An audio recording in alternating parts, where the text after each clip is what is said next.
All right. You done stuffing your face, or are you still eating? I'm still eating, but go ahead, bro. That's gonna be a loud one for me. What's that? It's gonna be a really loud and crunching one. Wait, we're watching movies, so I'm like, fuck it. It's all good. Okay, so all right, Right? 3, 2, 1, and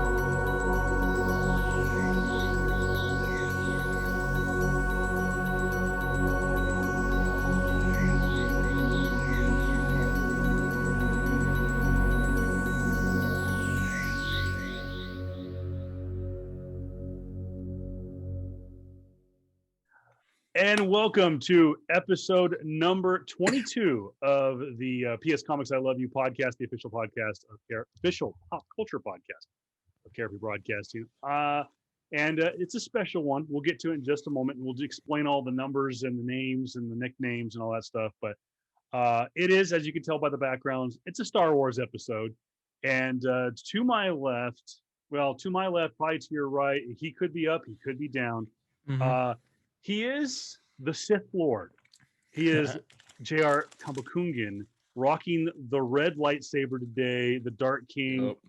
What's up, JR? Also at not JR Comics 42. 42 on Instagram, guys.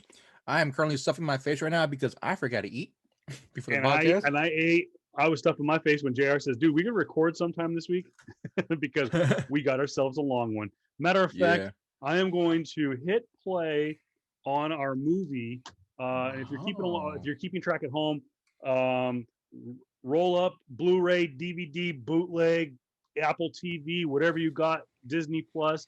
We're watching Phantom Menace, episode 1 of the Star Wars, the Skywalker saga, and we're going to start it right now. Right now, we're at a long time ago in a galaxy far, far away. Show me those big, beautiful yellow letters. There they are. Star Wars Episode 1. We're underway, but we're going to have this kind of in the background. We're going to do this as a 9-part series. Well, maybe more. I forgot we're going to do Rogue One and Solo. Yeah, I also want to talk about probably, to me, honestly, the better series of the animated series. The animated series, yeah, we'll throw it in there. By the way, I am Kevin Pillow. I am the Jedi Master at Voice of Reason 23. And while we have the scroll playing in the background, and we'll get to what we like and love and dislike and hate about Star Wars when we get to the main topic. But this is the Phantom Pain episode, as JR put. Let's get to the quick news and notes. A couple of trailers this past week. What we have: Once Upon a Snowman, which is a new Disney short on Disney Plus, featuring Olaf. Josh Gad is back, I believe, as the voice of Olaf. This will drop on the 23rd of next month. Today? No, I think today. Happened. All right, cool. Yeah. It just already. I'm pretty sure it already released, and so it's. I was checking it out, and it's basically after he got created, right? So you're trying to find out his nose, all that stuff. So I'm like, cool. So it's during the events of Frozen 1. So I saw that. That's I guess one of the movie intrigue trailers I saw, and we're gonna keep it more so on the movie basis now this episode, guys. But yeah, I think I'm pretty sure that dropped on Disney Plus just this week. So we're getting to the first scene here. We're getting to the Trade Federation. We got the Chancellor. No, yeah, and they're meeting with they're coming in. You got the two hooded Jedi Masters coming to the trade agreement. This is where I was like, man, is this gonna be like watching CNBC? Like, what the hell, man? Probably. But still, you can't sit there and tell me that when you saw that crawl that first time, you're like, yeah, bro, we're getting new Star Wars. Yeah. Raya and the Last Dragon, made by Disney Animation Studios, studio behind Lilo and Stitch, Moana, Wreck-It Ralph, and Frozen. Boo! It's not a Pixar. That's JR's comment. Yeah, it's mine. I mean, they're going with their trend. Disney's going their trend of like, oh yeah, cool. We gotta try to have representation and everything, right? And to me, honestly, I feel like this gonna give way more heart than what Mulan ever has given to that Asian community, right? And I say that Asian community because when I say like Chinese, right? Yeah, Because this is to my Asian community, to South Asians, and so they're talking. I'm talking about your Thais, your Vietnamese, your Malays, your Filipinos, your Polynesians. I'm pretty sure I'm missing another group in there. Indians, all of them. and so yeah, every like all Southern Asia. So this is definitely although I will say it's starring, I guess two Eastern Asian voice actors, but at the same time, whatever, they're Asian. I'm fine with it. Kelly Marie Tran, who was Rose in current Star Wars movies, the current trilogy, is Raya, main character, in Aquafina. She's playing Susu the Last Dragon, which is an interesting choice for me. But She's hit or miss with me. yeah, I mean, I think she's gotten a lot of acclaim Yeah, in her recent Crazy Rich Asians. no, no, no, no, no, no. She's currently in a series right now, and I think she Oh yeah, got, was I forgot the name of it too, but no, I she can't remember does. either. Yeah, it's kind of like I think like I briefly glanced at it a while back. Like it's kind of similar to her upbringing, where Yeah, she's living in the Bronx in New York. So I'm like, ah, cool. That's basically kind of fits her. But yeah, they brought her. I'm like, to me, lore wise, all right, cool. Dragons are mostly, or the Eastern version of dragons are mostly depicted from China, the yeah. Chinese dragon. So I'm like, all right, cool. Aquafina, she's probably mainland China, so cool, fine with that. And I think Ellie Tran, her mother is Vietnamese. I think, yeah, yeah. I saw that, looked pretty cool. I saw some boa sticks, man. I saw some tongue fuzz. I saw some stuff. I'm like, oh snap, that's Filipino. That's Tagalog. That's I, that's uh, that's and, I, homeland. and I'm going to go on a limb right here now and say I liked Rose. I liked Kelly Marie Tran. And Mm, Star Wars fans out there, mm. y'all can bite me. You can come over here. You can fight me. Meet me outside. Meet me out back. Jared's my muscle because I think she's a fantastic actress. Yeah. I think that the part didn't get a proper chance to breathe. Mm, And this is again sticking with the Star Wars. But I'm interested to see this. Now, what I didn't, I was trying to think. I was like, I thought maybe this was like, is this like Disney's answer to like Train the Dragon, How to Train the Dragon or something like that? Was this animated, right? yeah, it's anime, but I'm pretty sure, didn't Disney make How to Train Dragon? No, that's Universal. Oh, that is Universal. I don't know if it is I going to be can't the How to remember. Train Dragon. I don't think it is How to Train Dragon. It's more so, if to me, honestly, it feels in line with like what they've been trying to do the last couple of years. I was hoping it was Pixar because they currently on the trend of making like a very accurate like pieces where it's tied to a specific country or tied to a Yeah, specific culture. Right? I know the new one they're making Soul, right? yeah. And that has, I'm That's pretty sure that's gonna be all fucking blues, dude. I'm gonna love that. and you know what I am Sick. too. And I think that's how unfair I was to um kind of how unfair I was to Princess and the Frog Mhm. was when I finally saw that. I absolutely loved it immediately because of the music and because Mhm. of the jazz. Am Yeah, I a gigantic jazz fan? No, but dude, I love me some BB King dude. and I would Something about New Orleans jazz, dude, just and just hits a certain vibe with me, dude. I want to go and not like I probably said this before and I'll say it again that I want to go to New Orleans for Mardi Gras, not for the Mhm. obvious guy reasons. I want to go for the food and the music. Yeah, I want to go for Yeah, the crowd, and I love a good crowd. And when you could feed off an energy like that, it makes it a lot more fun. So like I said, I'm right there with you. I like what Pixar does yeah. with kind of the The themes and stuff it's like not, that. yeah, like they were amazing in Coco, dude. Coco to me was like top notch, and I swore that like they did. I swore they did. I swore they were gonna do this one, but Pixar is owned by Disney, but like it's a Yeah, different animation company, which yeah. tripped me out because I thought they also did Moana, right? No, So when Moana is straight up a Disney yes, Animations. yeah, and like Moana, I see. I'm pretty sure we can do a podcast about like just the differences between Pixar heart and We intuition, and the animated stuff, because like, yeah, okay, cool, the animated now, the animated side of Disney, right? Disney animation is just full on, okay, princess, it is your princess, like they did Snow, they did Aladdin, they did Beauty and the Beast, all the originals, right? While Pixar to me felt a lot more on in the terms of heart. Granted, I felt like they kind of dropped the ball with the Toy Story 4, but overall, man, I was kind of hoping that they would have took the reins on the Ride the Last Dragon, because I would have loved to see what they would have done with with a Southern Asian culture. Heck yeah.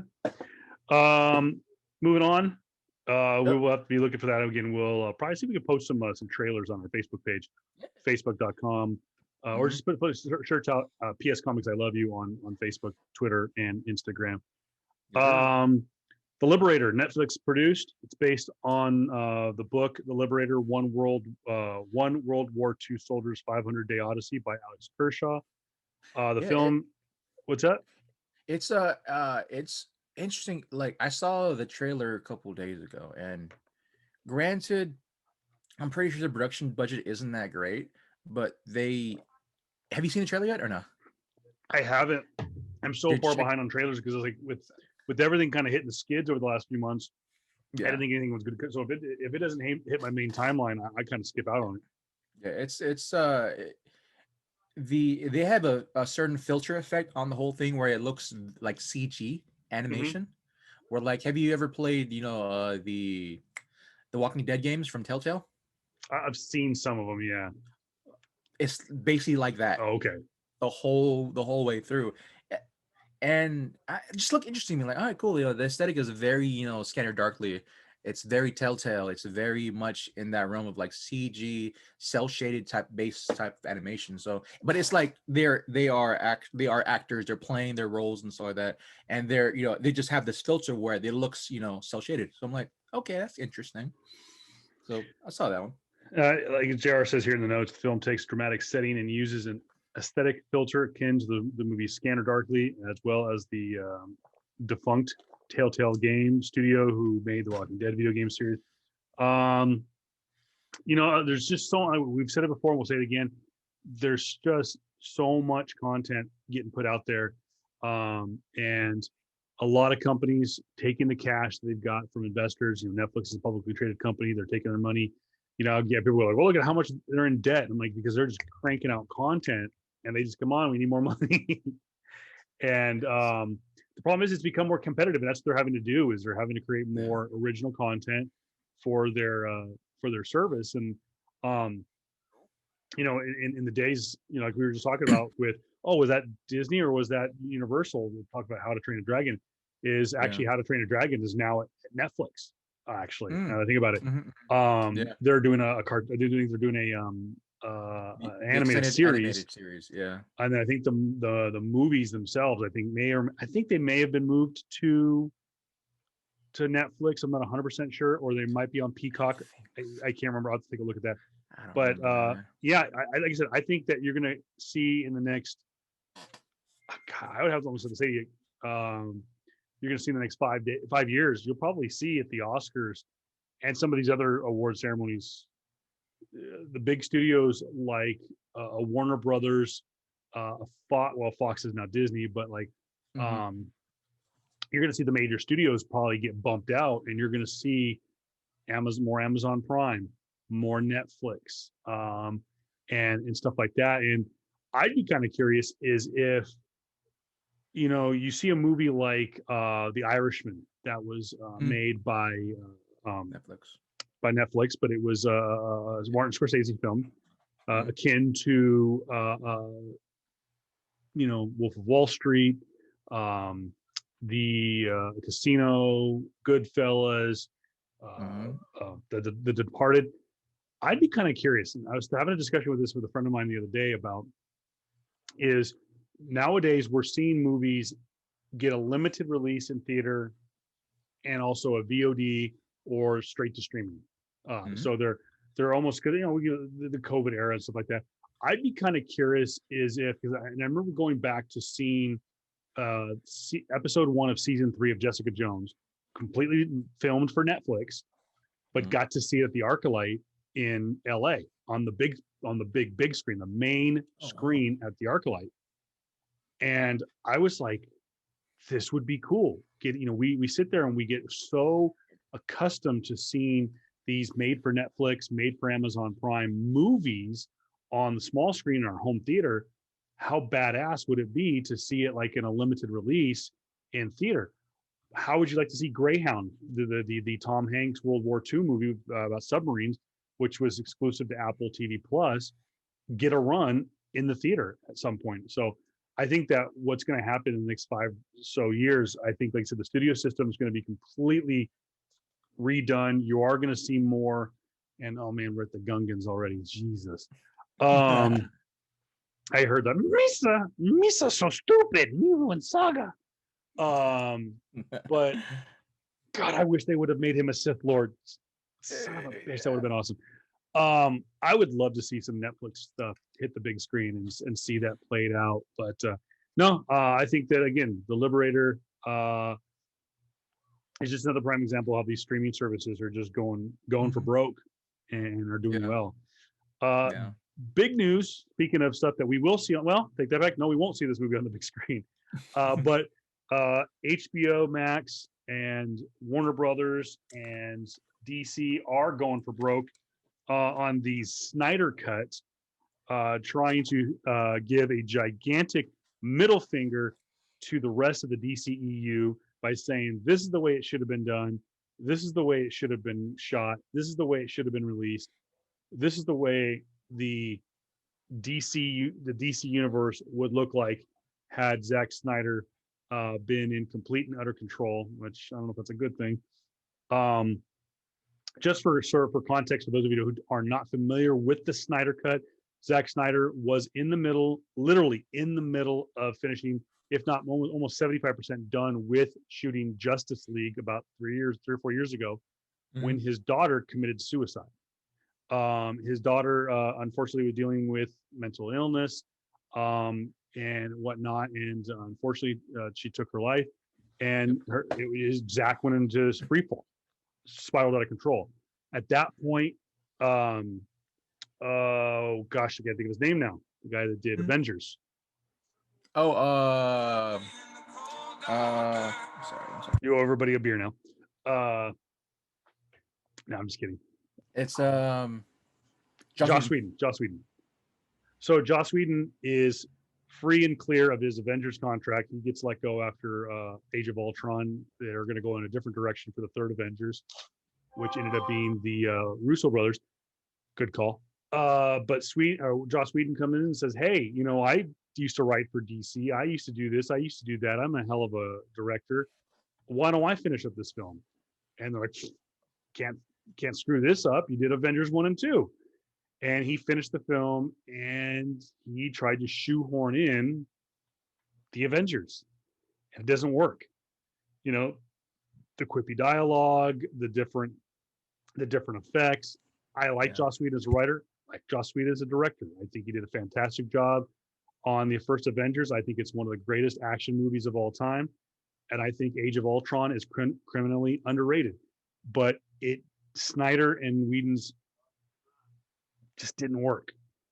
Fast forward, Snyder says, okay, I want to release a director's cut. Everyone hashtag Snyder cut, hashtag release Zack Snyder's cut. He's going back. He has spent the last, 8-10 months reshooting this movie. Which is hilarious to me because I see these reports. He's reshooting, but at the same time, if you were originally done 75% of what you originally wanted to do, how long was this movie going to be then? They're saying it's going to be in 2 parts. It could be anywhere from 3.5 to 4 hours long, and they're going to release it in 2 parts on HBO Max next year. The hell it is you can't release Titanic after you freaking did Overboard. No, dude. Well, the good news is, if you're a fan of his, Jared Leto will be reprising his role as the Joker in the Snyder Cut of Zack Snyder's Justice League. Also coming back is Joe Manganiello. Is also back as Deathstroke, which I liked. I loved.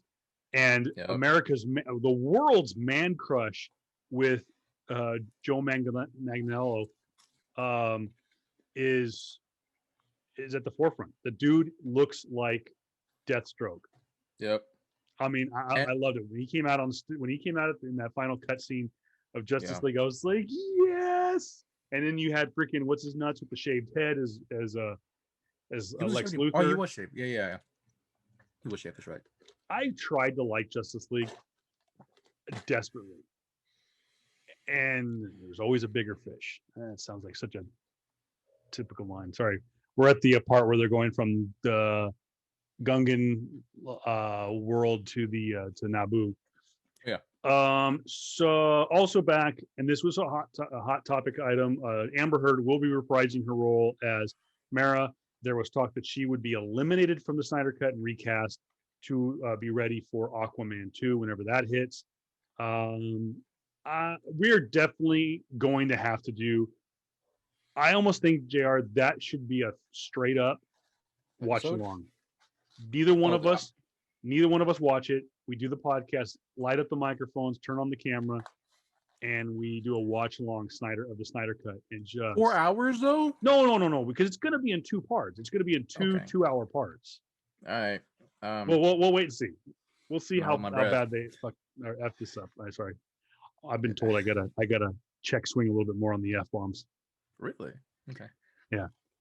Let's see. Last but certainly not least, it could not be an episode of PS Comics I Love You, at least recently, that we don't talk about Spider-Man. But we're not talking about the movie Spider-Man. We're talking about the Spider-Man himself, Tom Holland, who is going to be playing Nathan Drake in the Uncharted movie. The movie is based on Sony's Uncharted series of video games.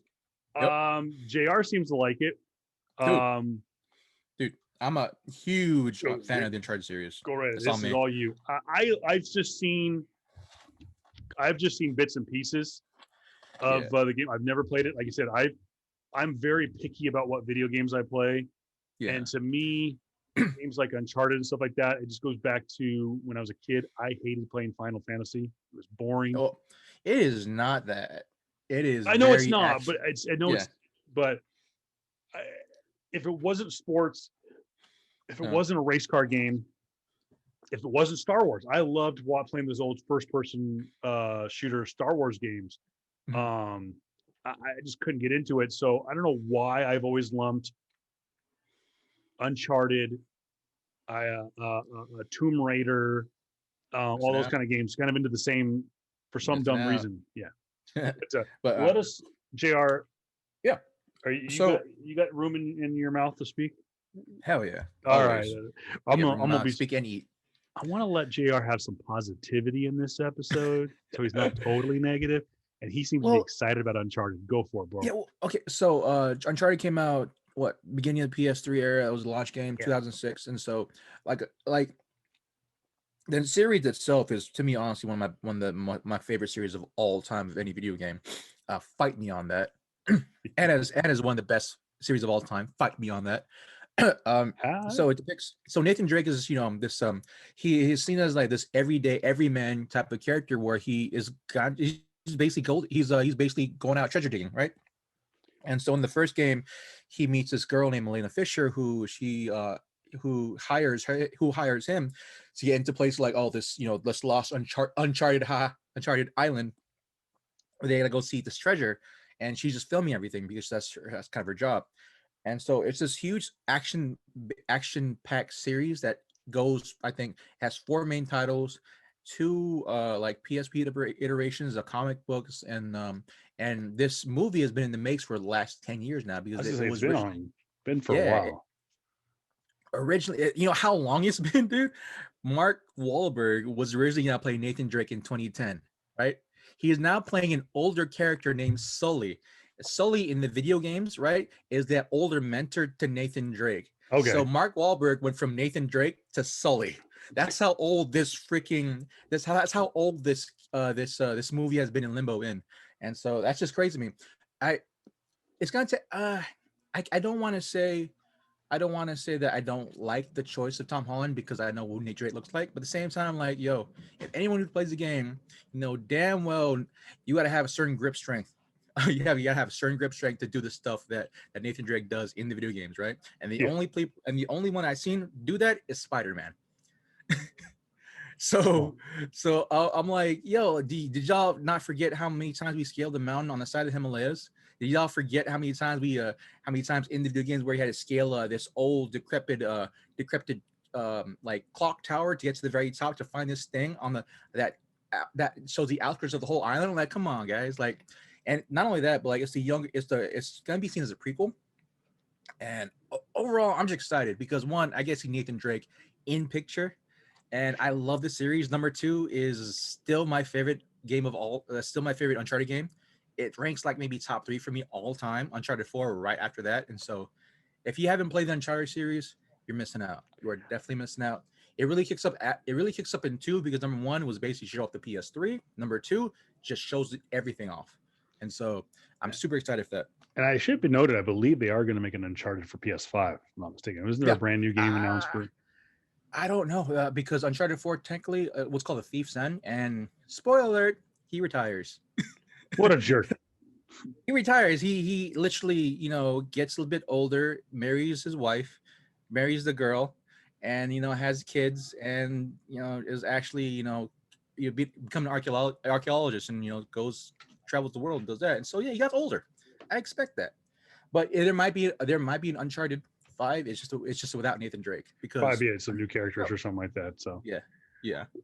well, nonetheless, that brings us to the end of our news and notes for the week. If we've got time, we'll get to our flex pull at the end of the episode when we wrap things up with our main topic. And that is, we are talking today, we're talking about the beginning of one of the greatest film sagas of all time. Had it not been for Mr. George Lucas and his little space opera that could, would we have a DCEU? Would we have a Marvel Cinematic Universe?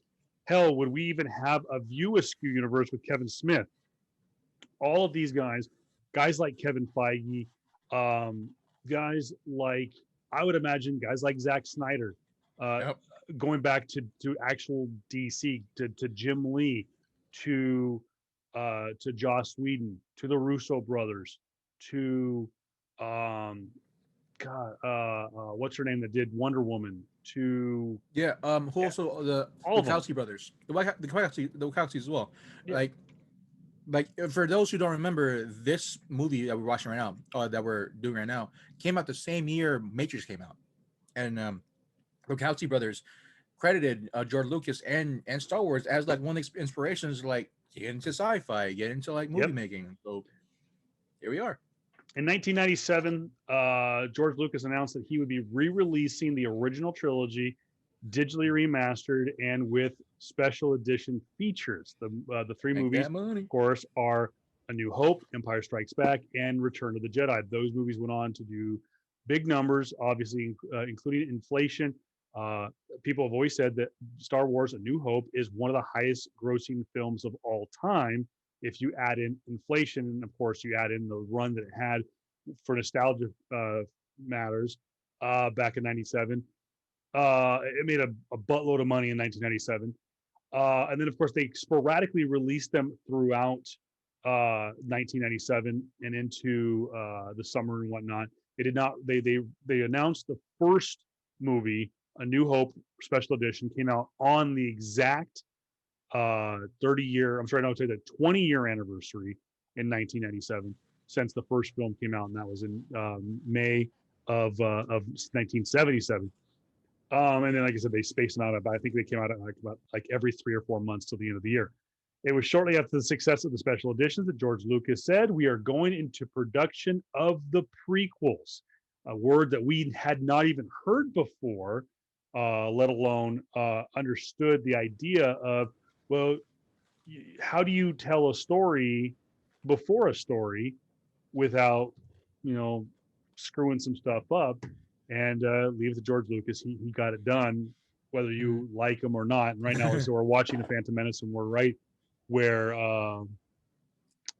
Qui-Gon, Obi-Wan, the Queen are going to Tatooine for the first time. So the movie was released May 16th, 1999, after a nearly 2-year production. It stars a lot of names that I think today we take for granted, because in 1999 some of them were A-listers, some of them were on the cusp of stardom. The stars of this movie are Liam Neeson, Ewan McGregor, Natalie Portman, Jake Lloyd, Ian McDermott, Samuel L. Jackson, Ray Park, met him, and Keira Knightley. You're going, wait a minute, Keira Knightley? Keira Knightley is in the Phantom Menace? Yep. Yes. Most of the scenes, if you've seen the Phantom Menace, most of the scenes where you see the Queen in full garb, that's Keira Knightley. That and a matter of fact, in the scene that we'll get to later in the movie, as we're running right now, as a matter of fact, I'm seeing right now, they're in the one of the main offices of the Queen's silver ship, whatever, as they're heading to Tatooine. You see Natalie Portman with just a simple red hood on, and nobody really knew who she was yet. I mean, they knew her from The Professional, and that was it. That was her big stardom. But no one knew to pick her out. Go, whoa, whoa, whoa, whoa, that's Natalie Portman right there. So no one really. She was just in the background. Yeah. And then of course here's the scene where she's cleaning up R2-D2, where they meet him for the first time. But Liam Neeson, I didn't know much about Liam Neeson. I'm pretty sure no one did, man. He was still very much that Irish cat that that went to black neighborhoods and started trying to find somebody. but this is I appreciate Qui-Gon Jinn character now, right? In retrospect, more than ever did, because of just how I was rewatching the movie, bits and parts of the movie throughout the week. I'm like, oh damn, I wish we had Qui-Gon Jinn back. Wish we had him back. And like, there was talk about it. And like just how Liam Neeson, right? His character was very much I feel like he was the most Zen character out of all the Jedi. He was the most very much akin to Zen beliefs, or very much akin to like I guess not Buddhist beliefs. Yeah, I guess proper balance in Buddhist beliefs. And it was very much that, like I feel like it feels like the whole time throughout the whole series we're missing that character, where like I agree. It was the certain balance, and even up to how I see it now in A New Hope, where like we see of course I'm blanking his name. Oh my god. Obi-Wan? Not Obi-Wan, his actor's name. Oh, Alec Guinness. Yeah, Alec Guinness. Like how he kind of is a proper representation of Qui-Gon Jinn, even though technically, it came before the prequels. So, but we see that, and we never really got that. Or I never really got that with Ian McGregor's character, with Ian McGregor's Obi-Wan Kenobi throughout 1 through 3. Yeah, they were different. I really what I liked about Qui-Gon was he very much went back and studied how Yoda was in Empire. Like you said, exactly, very Zen master-esque. Sit there and would meditate. Basically based on what, really and truly, is what the characters were based on, where George Lucas was coming from. When he, it's obviously a lot of these.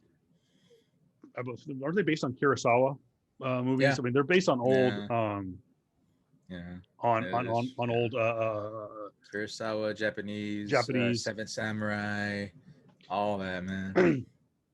And so there is a lot of meditation, a lot of Eastern culture in these movies. And like I said, now that I mentioned it, was like Liam Neeson is such an underrated actor. And when he takes on roles like this, that he really kind of dives headfirst into it.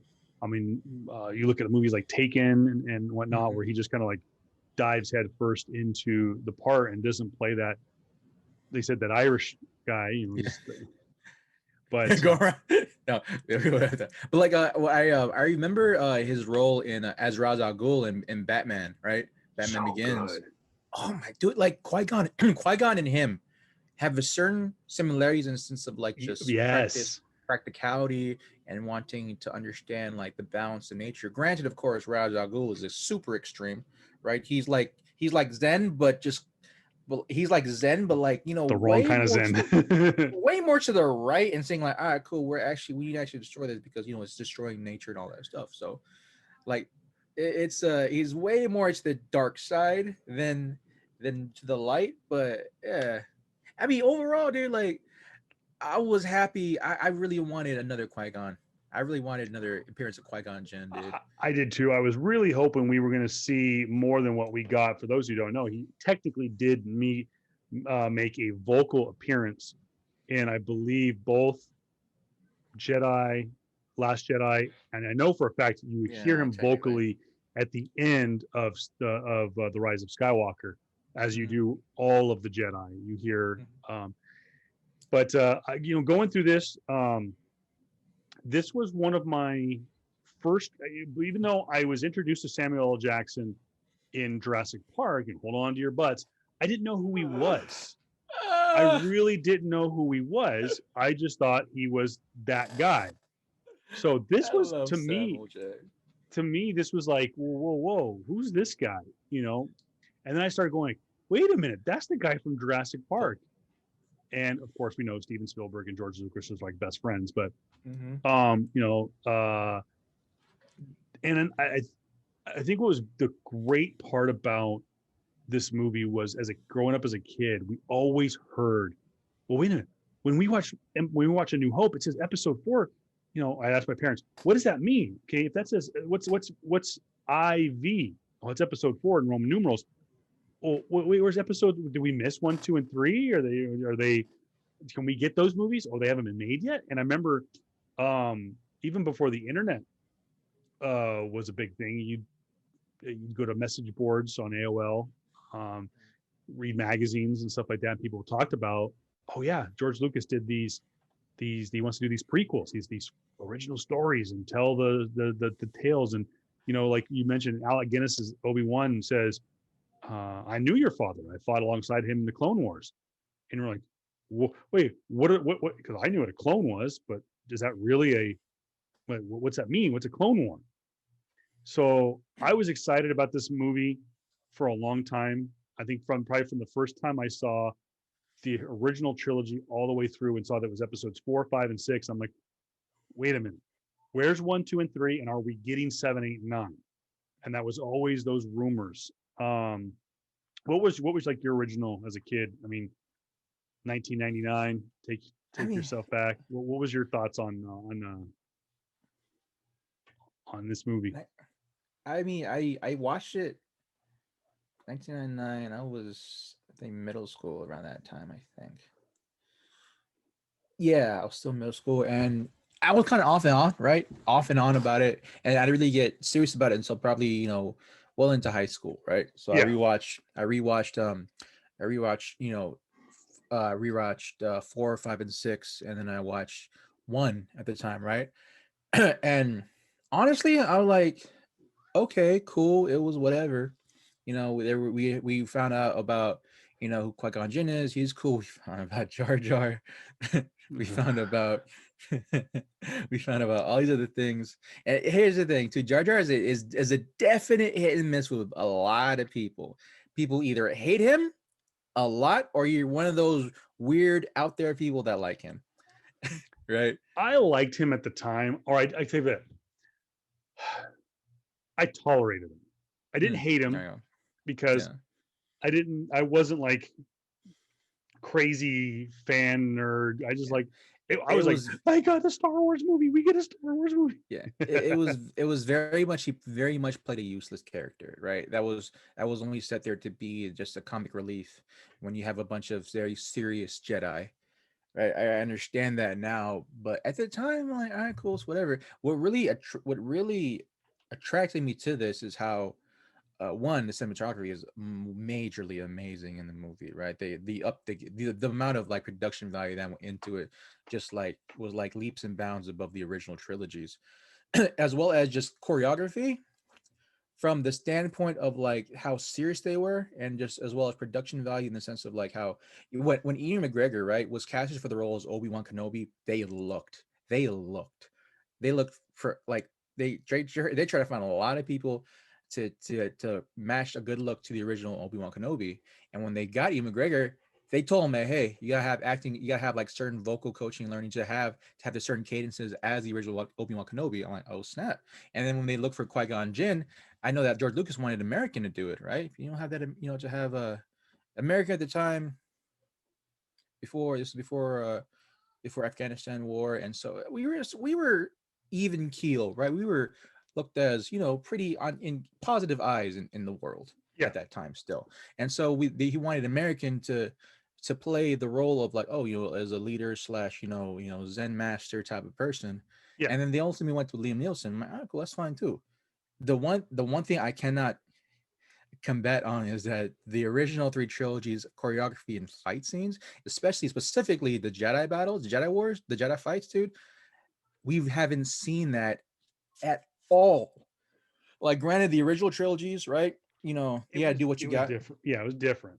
Very different, right? Very much had to do with like suspense, and had to do with like just the tug and war of good and evil, light and dark, all that stuff, right? In the middle trilogies, nah, you saw dudes flipping, jumping. You see this man fight off these two dudes, and I seen their choreography work, right? Their practices, they went at it, bro. I'm like, this is legit. This is cool. This is exactly what I pictured. What a actual Jedi fight would be with two master Jedi's or Jedi's in general. Fighting with lightsabers with force powers, trying to do all that. That really brought me in and wanting me to make more. I wanted me to have more of that. And after that, Clone Wars took off, and then I got super into all that stuff, man. But yeah, overall, I see the original movie with good memories.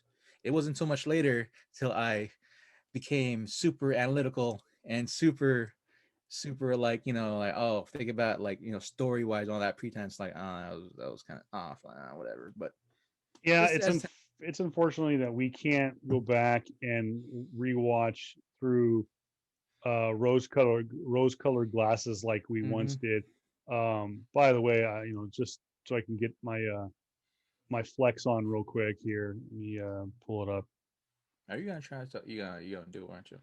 Oh heck yeah, dude! I'm gonna show it. I see. There I it know what is, you're gonna do. me Yep. and right there with Darth Yep. Maul himself. Um, This looks good, man. he is yeah. I mean, he talked about having um, yeah. I don't look good. I'm still fat. Um, I remember I asked him about what he um what he did in spoiler alert in Solo, Mhm. and I think all he did was the vocals, and he was hoping because he didn't find out about it till super late that he was going to be appearing in Solo, but of course, obviously, um, we find out in this movie as we're right now at the part where we'll segue into the next kind of bullet point is we're talking about the Metachlorians right now. You find out later in this movie that obviously Darth Maul gets cut in half. So he does reappear in the Clone Wars. Was it Clone Wars or was it Rebels In I think that Rebels. that Darth Maul comes back? Yeah. Oh, no, no, no. It was no, it was Rebels. It was Rebels. Rebels. He Okay. comes back with two He legs of Rebels. Yeah. he comes back and then he plays himself. He plays the Rebels version of himself in Solo. Of course, Solo we know takes place. I think the official timeline has Rebels or sorry Solo taking place 6 years. after. Is it after two or after three? Rogue Oh my One god. definitely takes place after Yeah. Episode Three. Takes Mhm. place about the ends 30 minutes before.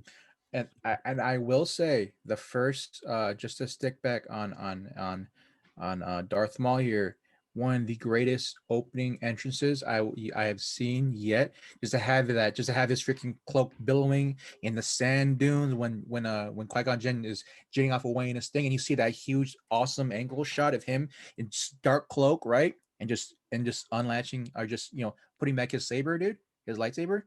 Still, to me, to this day, the best like introduction of a main villain. Oh yeah, I will say this: one of my cool things about Darth Maul, and we'll get into the midichlorians, is um, what I liked about Darth Maul was, and it was again going back, take yourself back to. I mean, granted, I was in high school, I was a senior in high school, so I was seven. I was just seven, I was 17 years old, going to be turning 18 in a couple months when this movie came out. Is hearing the stories about like, oh, dude, they just went ahead and hired the stuntman to do the. Like, it's the stuntman. It's we always heard these stories about that Darth, the guy who played Darth Maul, was not an actor. That it was they had this guy, this world renowned or whatever it was, stuntman, and then George Lucas just went like, no, you're the character. You're not just going to do the stunt work. Um, you're doing the whole character. So I thought that was like that's where it kind of this movie really got me into kind of movie trivia. Kind of got me into the unknown. Um, while we got the scene up here, it's where Jake Lloyd's Anakin. You Oh, have Jake Queen Lloyd. Amidala. We don't know. Well, we don't know that the Handmaiden right now being played um, by Natalie Portman is actually Queen Amidala. Yeah, Qui Gon and them, and they're sitting at the table with what's Smee Skywalker. Yeah, I think Yeah, so. the mother of Anakin, and they're Yeah. discussing midichlorians. What did you think about them putting a name um to what made you a Jedi? It was I almost kind kind of of like I mean, like I remembered again. I was still junior high. Or, in junior high, and when I rewatched it, I was in high school, and I think I was doing like a science class, right? And I heard midichlorian, and I'm like, I just can't think of like what's it mitochondrion, which is like a cell, which is the cell wall in like plants and stuff. yeah, That's all I can freaking think about, right? Something like, why the hell do we have plant cells in the air? Is plants giving out these is Jedi force powers or some shit? Right? That's what I was thinking, dude. When I was in high school, like, wait. So the plants are giving Jedi these Jedi's their powers? Like, what the hell is going on? What do you mean? What do you mean midichlorians? What the heck? Can we get Jedi powers? I Do I will. need to eat more plant? I want to get the force powers. I will say this: uh, who didn't have that poster on their wall? Um, that poster got me so geeked for the movie. And for those who don't know, you can just vaguely see it right there as you see the shadow of Darth Vader, and you see because we knew you say that and that's the tough thing about a prequel. You've already seen the first movies. You know how this ends, and we know the name Anakin Skywalker. We know that Anakin is, and this damn microphone won't stay up.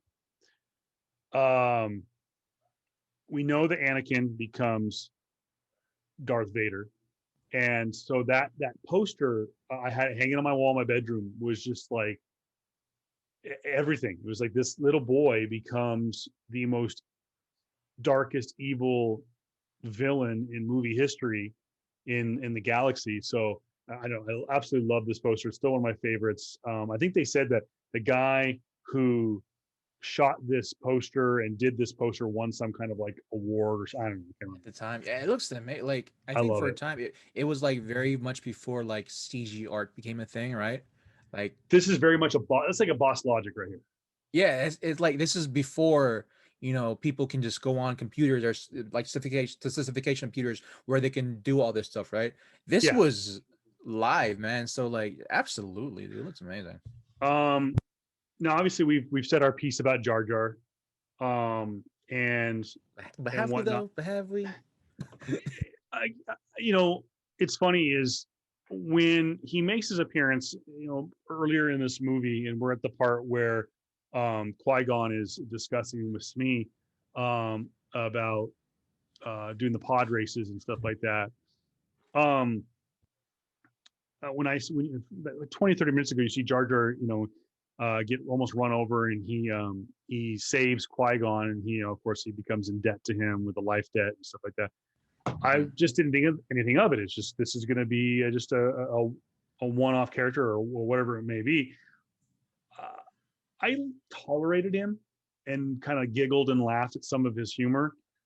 It wasn't until, like I said, like you, as I became very cynical about the character and Yeah. just became, kind of like, oh, he's too big of a, I'm too big for this character. I became kind of film snot about this stuff, and I learned to hate Jar Jar. So Yeah. when Star Wars Day became a thing some years ago with May the 4th, we, me and my family, we watched the the whole saga, 1 through 6 at the time, where we tried to get it all done in one day.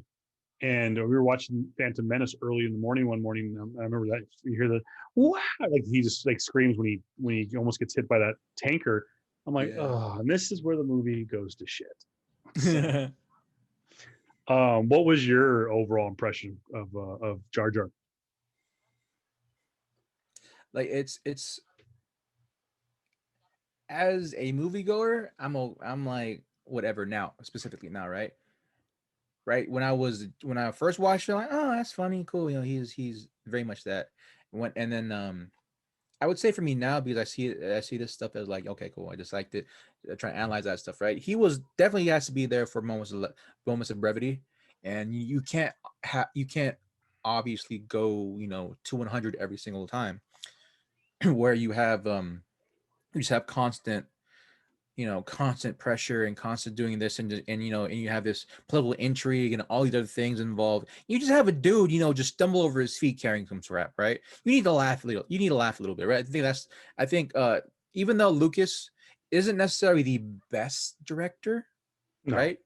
Under his category of like, of sci-fi or even just fiction or I guess, yeah, science fiction, Middle Eastern, not Middle Eastern, Middle Earth fiction, all that stuff, right? yeah, Like he knows not to have constant scenes of just pressure when you have so to me now I understand the role he played, and it's fine, I don't, I'm not gonna just ultimately hate on Jar Jar actively now, but like it's just more so okay, I know the role he plays, I understand the role he plays. Granted, it was very much a useless role. I was kind of hoping that they would give him some type of like yeah. how did he become out of freaking nowhere a counselor on the Republican board? Like how? Oh gosh, the Imperial Senate. It's what I'm saying. Like how? Like did he win a war? I would have loved to saw that in the Clone Wars. I would love to see that scene, right? Because then you have this arc with him, right? Because he's a stupid, dopey character, right? That you kind of tolerated, and then he became a war hero, and then he Yeah, became a Senate guy. That right there is a better arc than most of the recent trilogy. yeah. I and they have genuinely talked about doing a Jar Jar movie and discussing that, and for that very reason, because and there are fans out there with like, if you want us to care for this character, give us reason to. And just the amount of little amount of time that they spent Yeah, developing his character in this movie yeah, was not enough for the actually what they did in this movie is make us hate him because he's a yeah. dopey, he's a, you know what, He's a he's useless character a useless that character. was, yeah. Here's your scene, by the way.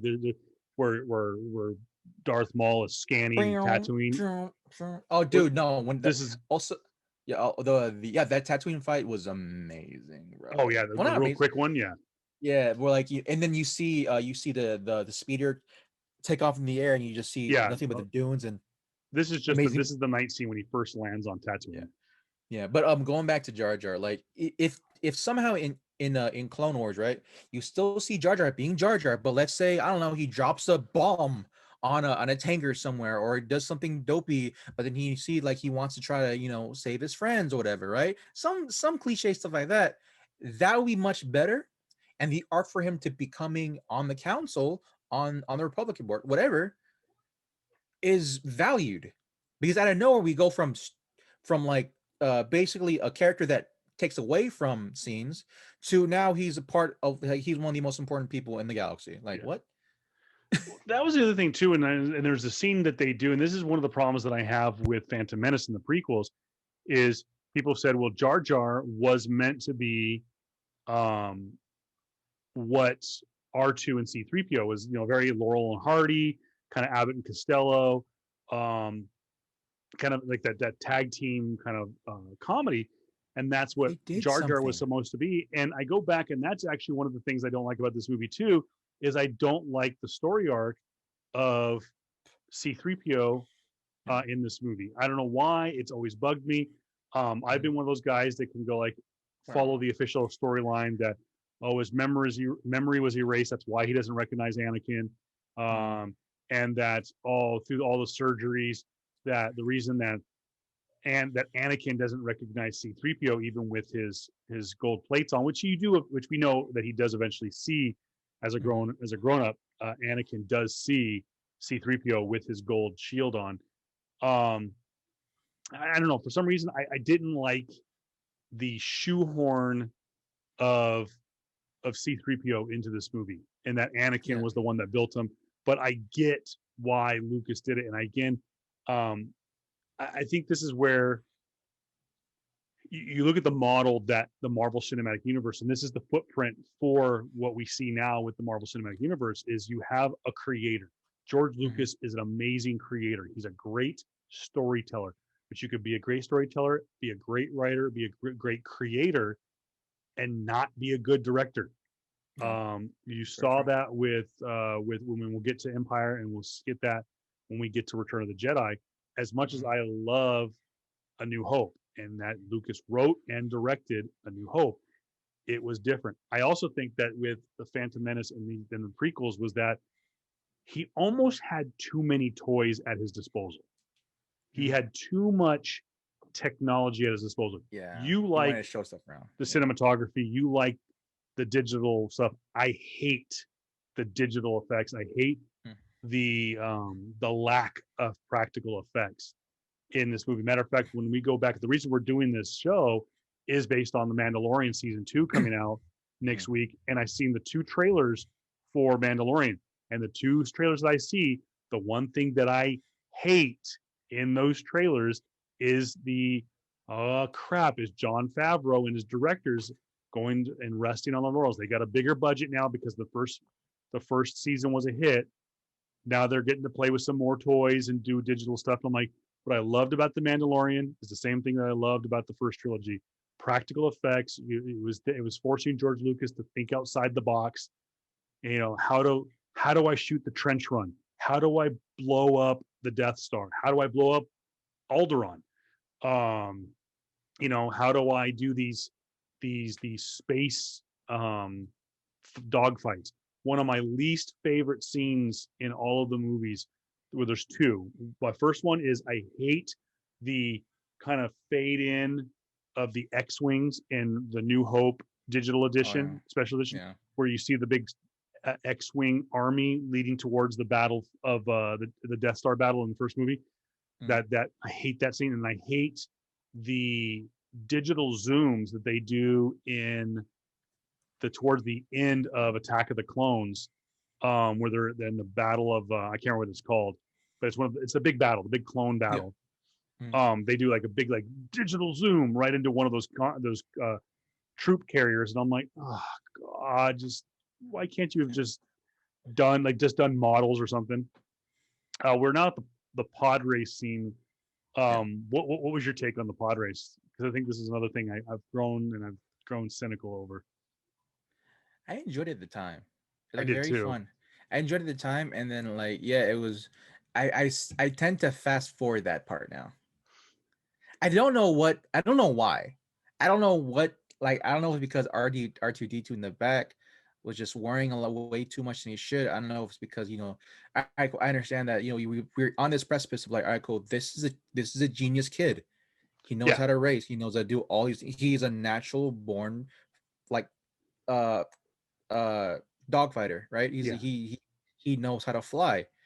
But I just have a tendency to just fast forward this part because I feel like even though I know this is supposed to be a an appraisal moment for the kid, for him, for Anakin, I'm like, it doesn't serve to me a better purpose because I feel like they did this scene now when there was necessarily there were stakes in there, but Yeah. for me, I didn't feel like the stakes were high enough per se. Like it felt very uncanny. There you go. I think that was it. It felt very specifically that look the whole thing felt very uncanny to me. I don't. And I know that they tried to ham it up by saying pod racing, that's very dangerous. You know, it takes a lot of skill, it takes Jedi reflexes. You know, they try Yeah. to make it sound like what Anakin is doing at such a young age, because he's portrayed here as like a 10-year-old, I think. And of course, we get to see the Hutts. And I think that, again, I see Jabba the Hutt as a piece of digital art. And I just go, no, I can't stand it, because I go back to, and we'll argue this point in A New Hope, is I can't stand his shoehorned in appearance, which I understand. Jabba the Hutt was not meant to be a intergalactic space slug. He was supposed to be almost akin to Tony Soprano. He was a big, fat Bluto style space merc, who was personally trying to track down Han Solo. But then George Lucas, by Return of the Jedi, said, no, I'm going to turn this guy into a space slug, because he had already eliminated Jabba the Hutt from A New Hope. And then he went and digitally added him back in. That's another one of my top 5 worst scenes in all of the sagas. I think my number 1 still has to be the Mary Poppins scenes. I hate that scene, and I cringe when we have to get to the Last Jedi. You know, we get the original trilogy. There's love, there's battles, there's intergalactic civil war. We get to see crap get blown up. There's some comedy. There's all kinds of stuff. It's so all over the place. It's great. Yeah. And one of the things in there, we get to see intergalactic civil war. We get to see that's the main point of that saga, is a true battle between good and evil.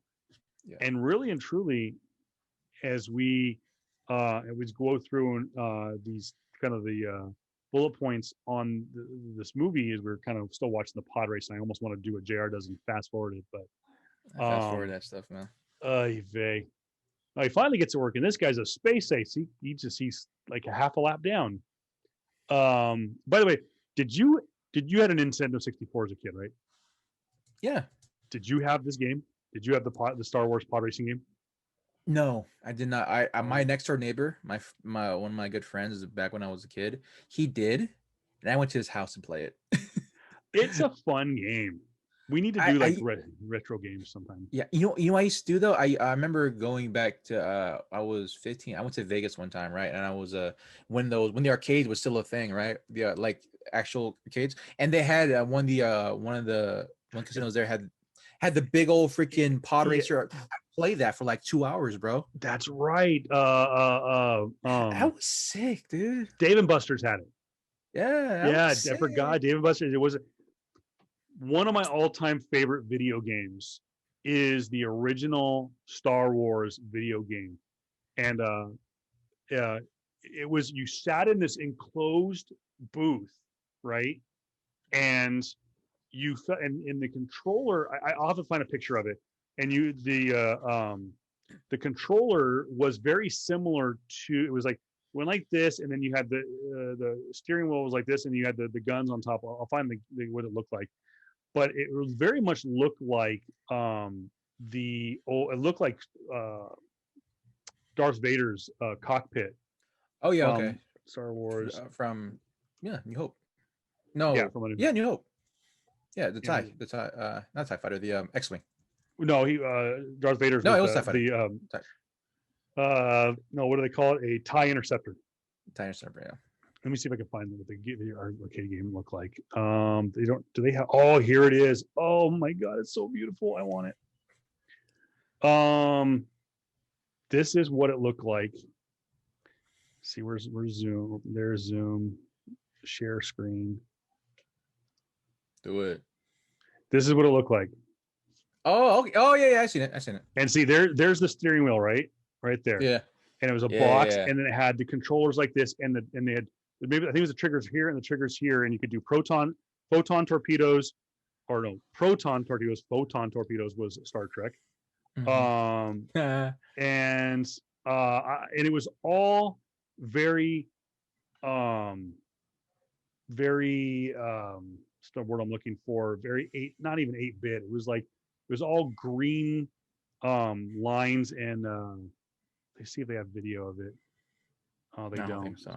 No, But dude. I know where I'm going to get some virtual backgrounds now for But Star Wars. yeah, Um, I mean, I I will. played. I God, think, I played hours of that video game.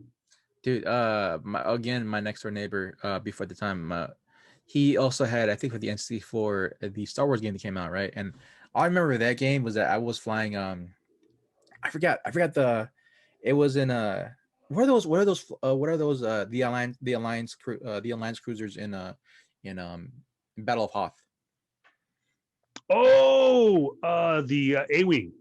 The A-wing, yeah, and then I remember flying an A-wing and trying to take out AT&T's. Yeah, you had to AT, take out the take out the AT-ATs. yeah, that's it. And I remember like hooking them, they circle around them like a couple of times and they'll fall. I'm like, dude, that was sick back in the day, That man. was on, and they brought that back. That was actually in Star Wars Battleground for Mm-hmm. PlayStation 3. Mm-hmm. It was either no PlayStation 4. It was either 3 or 4. I can't remember. I think maybe it was PlayStation 4. Yeah, And oh my god, I think that part of the game was that so was hard, fun, but dude. it was fun. Yeah. Yeah, I do remember they did have that on one of the video games. But no, my brother and I used to play the pod racing game ad nauseum because like we needed a new racing game. We had what's it called? Shoot, what was the racing game? Oh, we had Mario Kart. We Yeah. wanted something that we wanted something a little bit differently, and this was fun. Um, but going back talking about um, kind of joked at the beginning of the show that um, the prequels were very much like, and I think it was even in there was a honest trailer that they did on the Yeah. prequels was Yeah. they talked about we went from Intergalactic Civil War to basically watching Star Wars C-SPAN edition because all it was Yeah. the trade we talked right off the bat. It's the Trade Integration. Federation. It's the trade Yeah. wars, and Yeah. it's like what trade Yeah. wars? I mean, it was a looking back at it now, it was a logical step to do so because like how does the republic become a republic, and then how did that, if specifically if there were other planets and other civilizations beforehand, and there used to be a Jedi Order. It was a transition. It was, I understand the concept of everything else. It just very much though was at the time. I feel like it wasn't the right place to do it because we weren't at the time we weren't a politically influenced country at the time. It was still very much what Bush's first year. No, 99 was still Clinton. Oh, yeah, Clinton's Still Clinton. during the even though it was even though it was still the drama of Clinton and his extracurricular activities inside the workplace. his We weren't very much wrapped in the political game as we are, even what prior to 90s and even now, we're not. I feel like if that was released nowadays and seeing Oof. the political intrigue now, it would be more interesting to do so. But at the time, we didn't freaking care. We wanted Star Wars, right? We don't. We try and get away from that We type of want lifestyle. wars. Yeah, we want to see the Jedi versus the Sith. That is it. I don't want to care. I don't care about your trade wars. That's the reason why that's your country. The reason why your planet is it's decrepit and horrible is because of this one organization company trying to take over try to take over all that stuff. Like they don't care about that, dude. I think now if it's in a much more quote unquote woke nation, that's more infused in political intrigue and all that stuff, it would definitely pass now. But like at the time, yeah, no one cared about that crap. Like what the heck, dude? Just give me Obi-Wan, dude. Give me Obi-Wan. Give me a Sith Lord. Give me action scenes. What was going back to it? Because we learned about the Trade Federation, and we turn about the trade wars, and we learned Mm, about how the Republic worked and how these planets earned money, and how really how the empire mm, grew, almost kind of like Hydra grew organically inside yep. Shield. Yeah. And again, who knows if what came first, something like that, because we do know that storylines like that existed in the comic books. And I got to imagine that a lot of not only did George Lucas pull from Kurosawa and those kind of films, Yeah. but he had to have pulled from stuff from Stan Lee, and vice versa. Stan Lee probably Dude, pulled from George I'm Lucas. pretty sure. Yeah, I'm pretty sure he pulled that from real life. Like, every time I see every time you see the trade company, right, in Star Wars, all I can think about is about the East Trading Company of like the early 1800s, Yeah. or even earlier than that. Like, I think of freaking British Empire. Like, how did the Republic came to be? They became because of the East whatever trading company, and like that was it. That was basically it. He's doing a retelling, futuristic setting of the crap that happened to us centuries ago, and I feel like if we had it for a different time and era, like now, it'd be way more prevalent, man. So if you put that at now, so you're trying to figure out, who are the true evils within the Republic? How did it become how did it become an oligarchy, a one system type of republic now? Like the politics then I feel like we're way ahead of its time. Yeah. Or it was part of its time, but no one gave a damn about it because no one wanted to see it. But to me, it felt like it was way ahead of its time.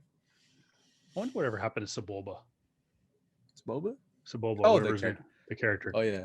Hey, going back, we were talking this past week, real quick. And again, we're not trying to be sexist or anything on this show. We're just kind of taking you inside where we were as a 17-year-old, and for you, probably what a 12. How old are you right now, JR? 33. 33. So there's 6-year difference between us. If I'm 17, you're 11. So you're taking your mind into the 11-year-old JR, 17-year-old Kevin Pillow. Is we're talking about kid crushes, Pink Ranger, Tiffany Amber Thiessen, the girls from Fresh Prince, Topanga. Come on, Natalie Portman was she was gorgeous. And I've never gone back and watched it. I've never seen The Professional. I haven't either. And I've never heard a single person say anything negative about it. The actor who is the lead in that movie, he's awesome. He's amazing. By the way, if I can shout out to his work, if you've never seen the original movie, the original Mission Impossible with Tom Cruise and John Voight, go see it. It's a great story, and it does make the guy, I can't think of his name now. Yeah. I think it's Jacques Franks or something like that. He's a French actor. I remember him too back in the day of my show of My Freaking Childhood, is that he did a Onimusha game from Capcom where he was co-lead character, and that tripped me out because you see this French I think he was an investigator at the time, right, wielding a samurai sword. I'm like, okay, that's pretty cool. Jean Reno. Who plays Leon. So the movie is called Leon, the Professional. It came out in 1994. It has got on IMDb 8.5 out of 10 stars. It is some considered to be one of the most underrated movies of all time. You have Gary Oldman's in it. You have Natalie Portman is in it. She's and really and truly, there is nobody else in this movie. It is a very small cast, not a lot of names, but right at the top, 2 people. When you have Gary Oldman actually take that back, not even Gary Oldman. When Jean Reno is probably the most well-known actor, because I remember when that movie came out and seeing the trailer for it and seeing the previews for it, that was the only guy I knew because I'd seen him in something else. He had such a unique look to him. Yeah. Still to this day. Oh yeah. He was in Ronin. That's right. What else? He was in. He's in so many, but he is such a good actor. I like him. And I know that some people say that he doesn't get the credit. The credit because of his accent, and he's kind of. People don't want to hear that. I'm like, if you pit him, God, could you? Kevin Feige, if you're watching, find a role for Jean Reno, because Maybe, dude. Yeah, what if you put him in X-Men and as Remy LeBeau's father? ooh, see, I was going right for God, I just had it in my head, and I was like, well, the movie they've already casted the role, but oh damn it, I just had a perfect role for him, and I just can't completely drew a blank. But yeah, Remy LeBeau's father would be great. Um, I was thinking Batroc, the Leaper, Oh, okay. who's Algerian, but played perfectly by GSP, and he's back. JSP's back. GSP is back as Batroc the Leaper. He will be in Falcon and the Winter Soldier.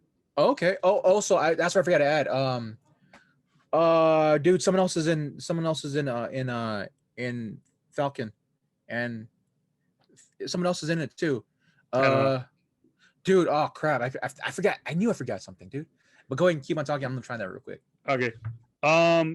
So this, I know we kind of went all over the place. I absolutely loved Natalie Portman in this movie, and to me, that was one of my first real like crushes, where I had the posters on the wall. I think I had a poster of her on the wall from Attack of the Clones, though, because that white outfit was just pretty good looking. I just we're at the scene where um, Qui-Gon has gotten the rights away from Sebulba uh, for young Annie, but did not get the mother. The mother has to stay. We find out later in the saga what happens to Smee Skywalker. But now Annie, whose midichlorians are off the mark, off the charts, is going to learn the way of the Jedi with Qui-Gon. By the way, against the Jedi Order, which brings me to what I was thinking about was watching, and I've gone back and I've watched the original trilogy so many times for this very reason. They never mention Sith. As far as I'm concerned, they never mention the Sith in the original Sith trilogy, if I'm not mistaken. I mean, do you remember it ever being mentioned? You know, honestly, this is what I there was a certain theories out there put out there, and there was a certain storyline that I wanted to go into with because of it. But I feel like at the time, yeah, the Sith was eradicated, and originally it was um before during Rebels and all that stuff, right? Originally you you're supposed to only have two Sith out there, only two, right? That was deemed canon. With the extended universe, right, of Star Wars, I'm talking about books, I'm talking about other, the other stuff that was seen as canon to George Lucas. Uh, the Jedi in this time were super overbearing. They were your Justice Lords type of characters, where whatever was against their type of structure, right? I see them as like paladins, right? Yeah, They wiped you off, and that's what I feel like. Yeah, there was no talk of Sith because they've eradicated them all at that point. yeah, Because that was one thing that I've come to realize in being older was that the Republic or the Council of Jedi's, right, was doomed to fail because of how much they're focusing very much not on Zen, not on the equality of the Force, not being one with the Force, but more so just like we are the moral arbiters of this world, bar none. Period. yeah, Anyone who says against that, we're gonna go kill. And this was echoed in a bunch of like comics and whatever, because there was a comic out a couple years ago where there's a farm boy, right? His place got raided. His world, right, was destroyed due to the rebel alliances, the rebels, right, just going up and shooting up his spot. So he became he went to the Republic. your He fight became scene's on, a bro. stormtrooper. Which one? Oh, you're the original one between Qui-Gon and Darth That's Maul. Dude, watch that ending where he it's just him by himself, and the speeder goes away. That I love that cinematography shot. But yeah, going on to like Right. what was it called? what was I on? But Sorry, I yeah, didn't just mean. no, don't worry about it. That was a great scene anyway. But yeah, the kid in the comic, right? He became a stormtrooper because of the actions of the rebellion. Yeah. And so it was very much that thing of like, what is truly equal. Everyone is good and evil to a certain perspective to you. And that's where I feel like, that's where I feel like where the Jedi Order was doomed to fail, because they killed off all the Sith. If the Force was supposed to be balanced, right? You can't kill off all the Sith. That's just too much of the good then. And so it was bound to happen. It was bound to happen. There was no talk of Sith whatsoever. No, I was just like, I Because was. Yeah, they don't mention, and I go back and I watch it from the vantage point, and now it just kind of dawned on me when I was listening to you talk, was like, that makes a lot more sense now. JR just kind of brought it full circle. Was when you watch the original trilogy and you just eliminate the prequels, wipe your memory of the prequels, and you watch the original unedited trilogies that we grew up with as kids. It's insinuated that really and truly the only Jedis left, if you watch the whole trilogy, the only Jedis left on the planet, in the galaxy, are Obi-Wan, who dies in the first movie, Luke, technically Leia, but Leia doesn't become a Jedi until after the events of Return of the Jedi. She even in the extended universe, even the books, she becomes a Jedi. I mean, like her daughter, and yes, her daughter. Yes, because the becomes, twins were the twins becomes boy and girl, or was it two boys? boy and girl, because what's the name? The one who actually became canon, Kylo, right? Kylo, that's his actual name in the book, or somewhere similar to that, right? He Yeah. actually becomes part of the dark side. He becomes a Sith Lord, but then the daughter, right, is the true apprentice to Luke and his kids, right? And so I'm like, y'all had so much. Okay, but There's so much. I know. My rant for another day. We will get to the extended universe when we get to the sequel trilogy, because that's where as a kid, I've now watched the original trilogy. I have now watched the prequels, and again, going back to what we knew as rumors back then, we knew that, and we knew about the books being written, and that that Lucas had a script written for the sequels, and he just shelved it. And it was proven that he had the scripts because he bitched and complained quietly after he collected his $2.5 billion. That he had scripts on the shelf ready for Lucasfilms to shoot under the Disney umbrella, and Disney, nope, we're going to do our own thing, because they didn't they wanted to be rid of the Lucas aura or whatever. But yeah, no, we can talk about that a whole nother time. Now, where was my rant I was going to go? But no, going back to, like I said, that was what I was going to talk about. Your memory's wiped clean of the prequels. It was Obi-Wan, Luke, and Anakin Skywalker, aka Darth Vader, were the only Jedis. But going back now, having looked at it from a total a 9-movie arc, that was Darth Vader a Jedi, or was he a Sith Lord? I mean, obviously we know now that when you take on the name, when you take on the title based on the canon from Episode 3, is when you take on the name Darth, that you are now a Sith Lord. Darth Maul, Darth Sidious. Count Dooku technically is a Sith Lord, but I mean, was he? Well, I don't think he was ever Darth Dooku, though. No, but and they did him wrong too. But yeah, because he was a big character outside of what we saw in the movies. Again, we'll get to that in episodes 2 and 3. But you go away with, we're going back to the Sith, the Sith question, and here we're going to the Jedi Council. Is the there is no mention of the Sith Lords. That it's None. assumed that the one bad guy with a lightsaber and has Force powers is technically a bad Jedi. He was just consumed by the dark side. Yeah. Yeah. So there was no Sith. So I had kind of a problem when I saw the original trilogy, or I'm sorry, these prequel trilogy as a whole. That I'm like, why do we have to put a name on it? Why can't he just be he was consumed by the dark side of the Force? Why do I have to put a name on it?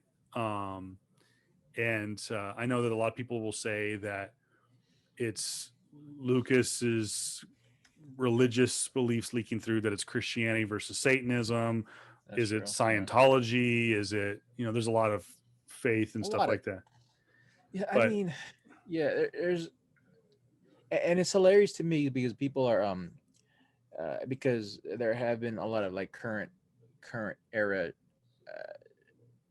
believers slash trolls nowadays that use Jedi they use a Jedi religion to combat against Christianity, and I find that hilarious.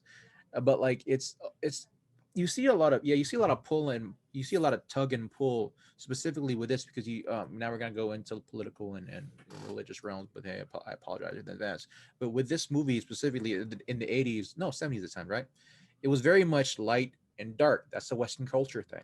yeah, It's a Western culture thing, and they want to pull you into becoming the hero. If you're the hero in your story, you are therefore in the light side. Period.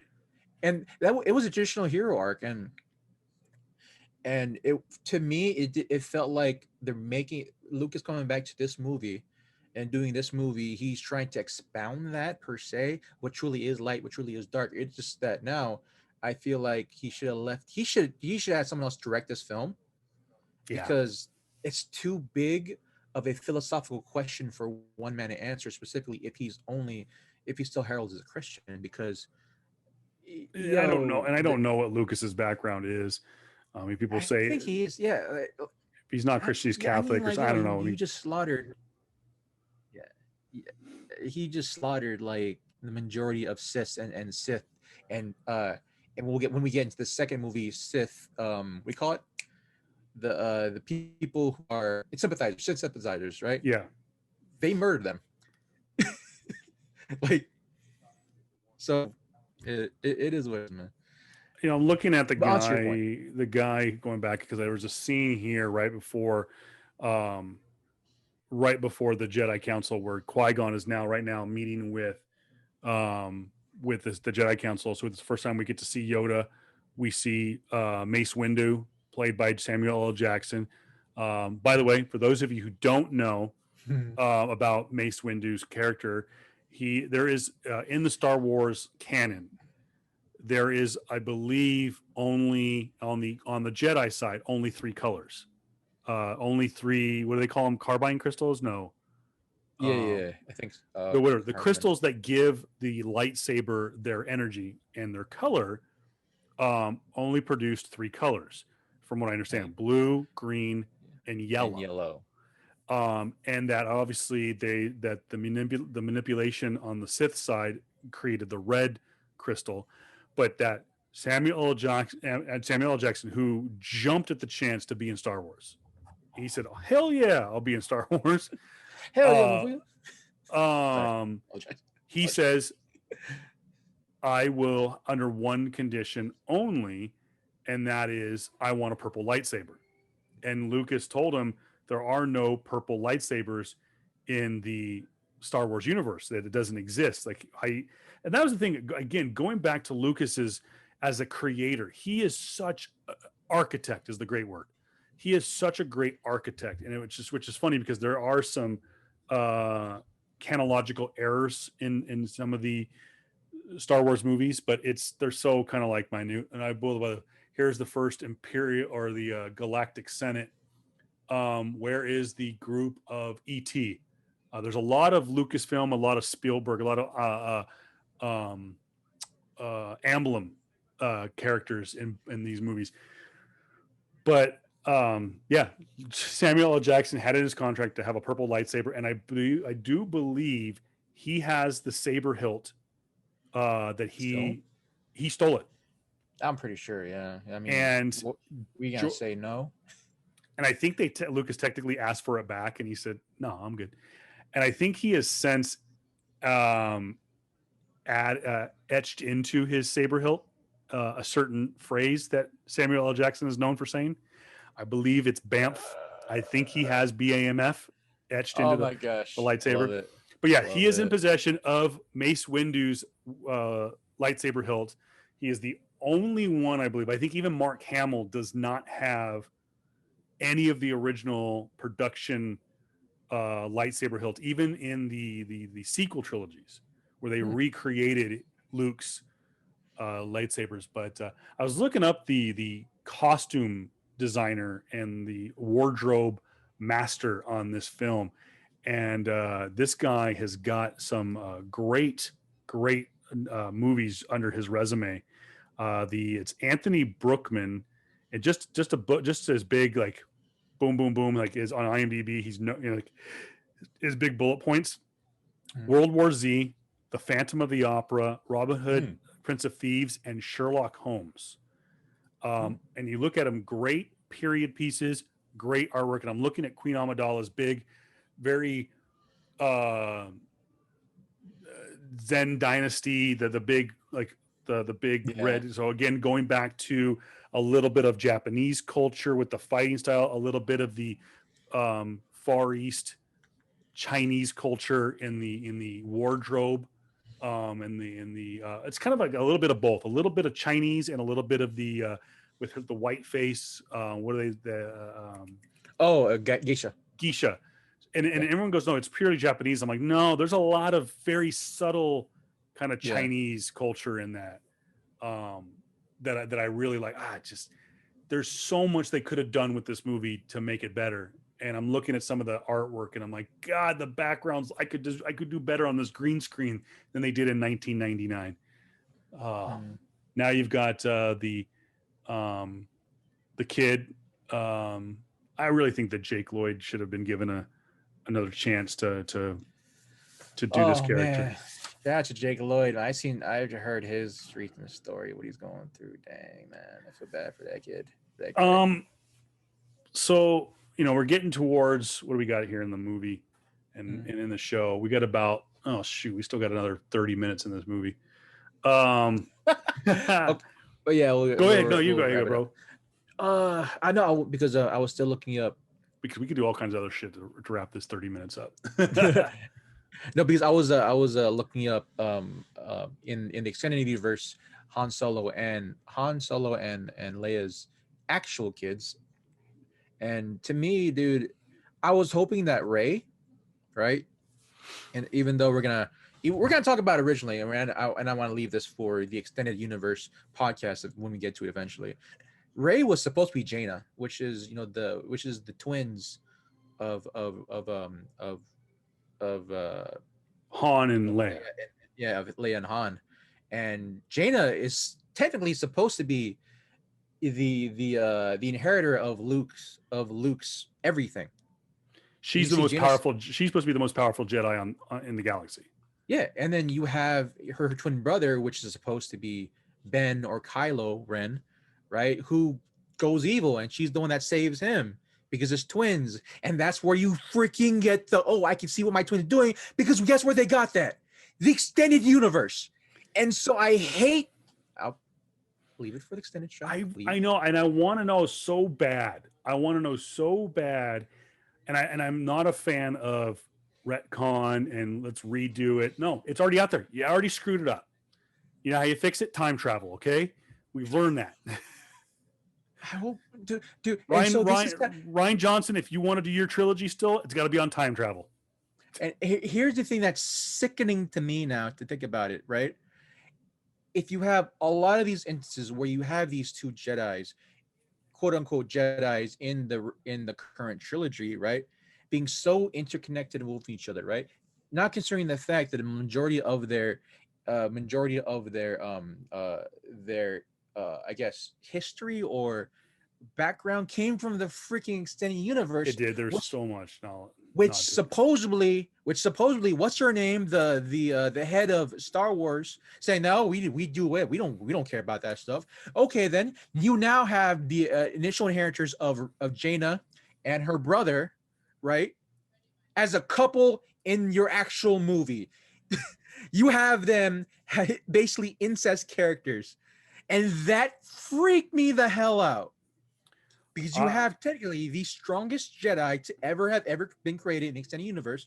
You know, after years and decades of training, after training under Luke Skywalker, having her own apprentice, saving her brother from the Sith, basically doing that whole thing where he tried to bring her back up, and fighting other wars, Yep. to becoming Rey. Kathleen Kennedy, who you were thinking of. Yeah, Kathleen Kennedy spent the better part studying Lucasfilm, studying Amblin Productions over the last 30 years of my life. Because I really got into movies. I think my love for movies. I've always loved watching movies, going to see Ninja Turtles with my dad, going to see Batman 89 with my dad, seeing Batman Forever, Batman Returns, all those stuff, seeing those kind of movies with my dad and my brother. But really what got me into movies, the Indiana Jones trilogy, the Star Wars trilogy, and Jurassic Park. And if I were ever to get, and I'm sure there's a million theses a year, a million times over, been done on George Lucas and Steven Spielberg, but there's no doubt in my mind, if I ever were to try to get my doctorate in cinematography or in movies or something like that, I would study Amblin, and which is of course is George or Steven Spielberg's production company, and Lucasfilms, which is of course George Lucas. And how they inspired different, styles and whatnot. But that's where I really got into movies was Indiana Jones, Star Wars, Jaws, E.T., Jurassic Park, and then going on to see what Steven Spielberg did with Saving Private Ryan. I've never seen Schindler's List all the way through. I've never seen Memoirs of a Geisha. I've never seen Spielberg did Memoirs. I think it was Memoirs. No, wait, was it Memoirs of the Geisha? No, he did a Geisha. What's up? I think it was something else that made Memoirs of Geisha, but I'll check it out. He did a Geisha movie. But you look at what those two guys, Spielberg and Lucas, did with their career and the people they surrounded with. When I saw the name Kathleen Kennedy on literally everything that Lucas and Spielberg did, and I'm like, okay, this woman is learning from the ground up with two of the greatest film minds of all time. And the same thing with Joe Johnston, who was the right-hand man to Spielberg for years. And of course, he went on to do Jurassic Park 3, which wasn't great, but it wasn't horrible, but it was not great. And of course, he did Captain America: The First Avenger and just absolutely killed it. And I mean, even Spielberg said fantastic film and a job well done and great direction, great artwork, very much to me, very if you know movie styles, very very Indiana Jones-esque. A lot of Captain America: The First Avenger has a lot of Indiana Jones feel to it, and that comes from Joe Johnston working with Steven Spielberg and George Lucas for so many years. I study these guys, and so when I saw Kathleen Kennedy was appointed by Bob Iger to run Lucasfilms after the Disney acquisition, I was like, it's in great hands. And then when they said that they're going to do a sequel trilogy, I was like, sweet. And then when I read it, there was not going to be. And then when I saw that they decanonized the extended universe, and they said that they are not going to take George Lucas's script for the prequel trilogies, or the sequel trilogies, I was like, oh shit. Yeah. Does Kathleen know what she's doing? And I still defend her to an extent.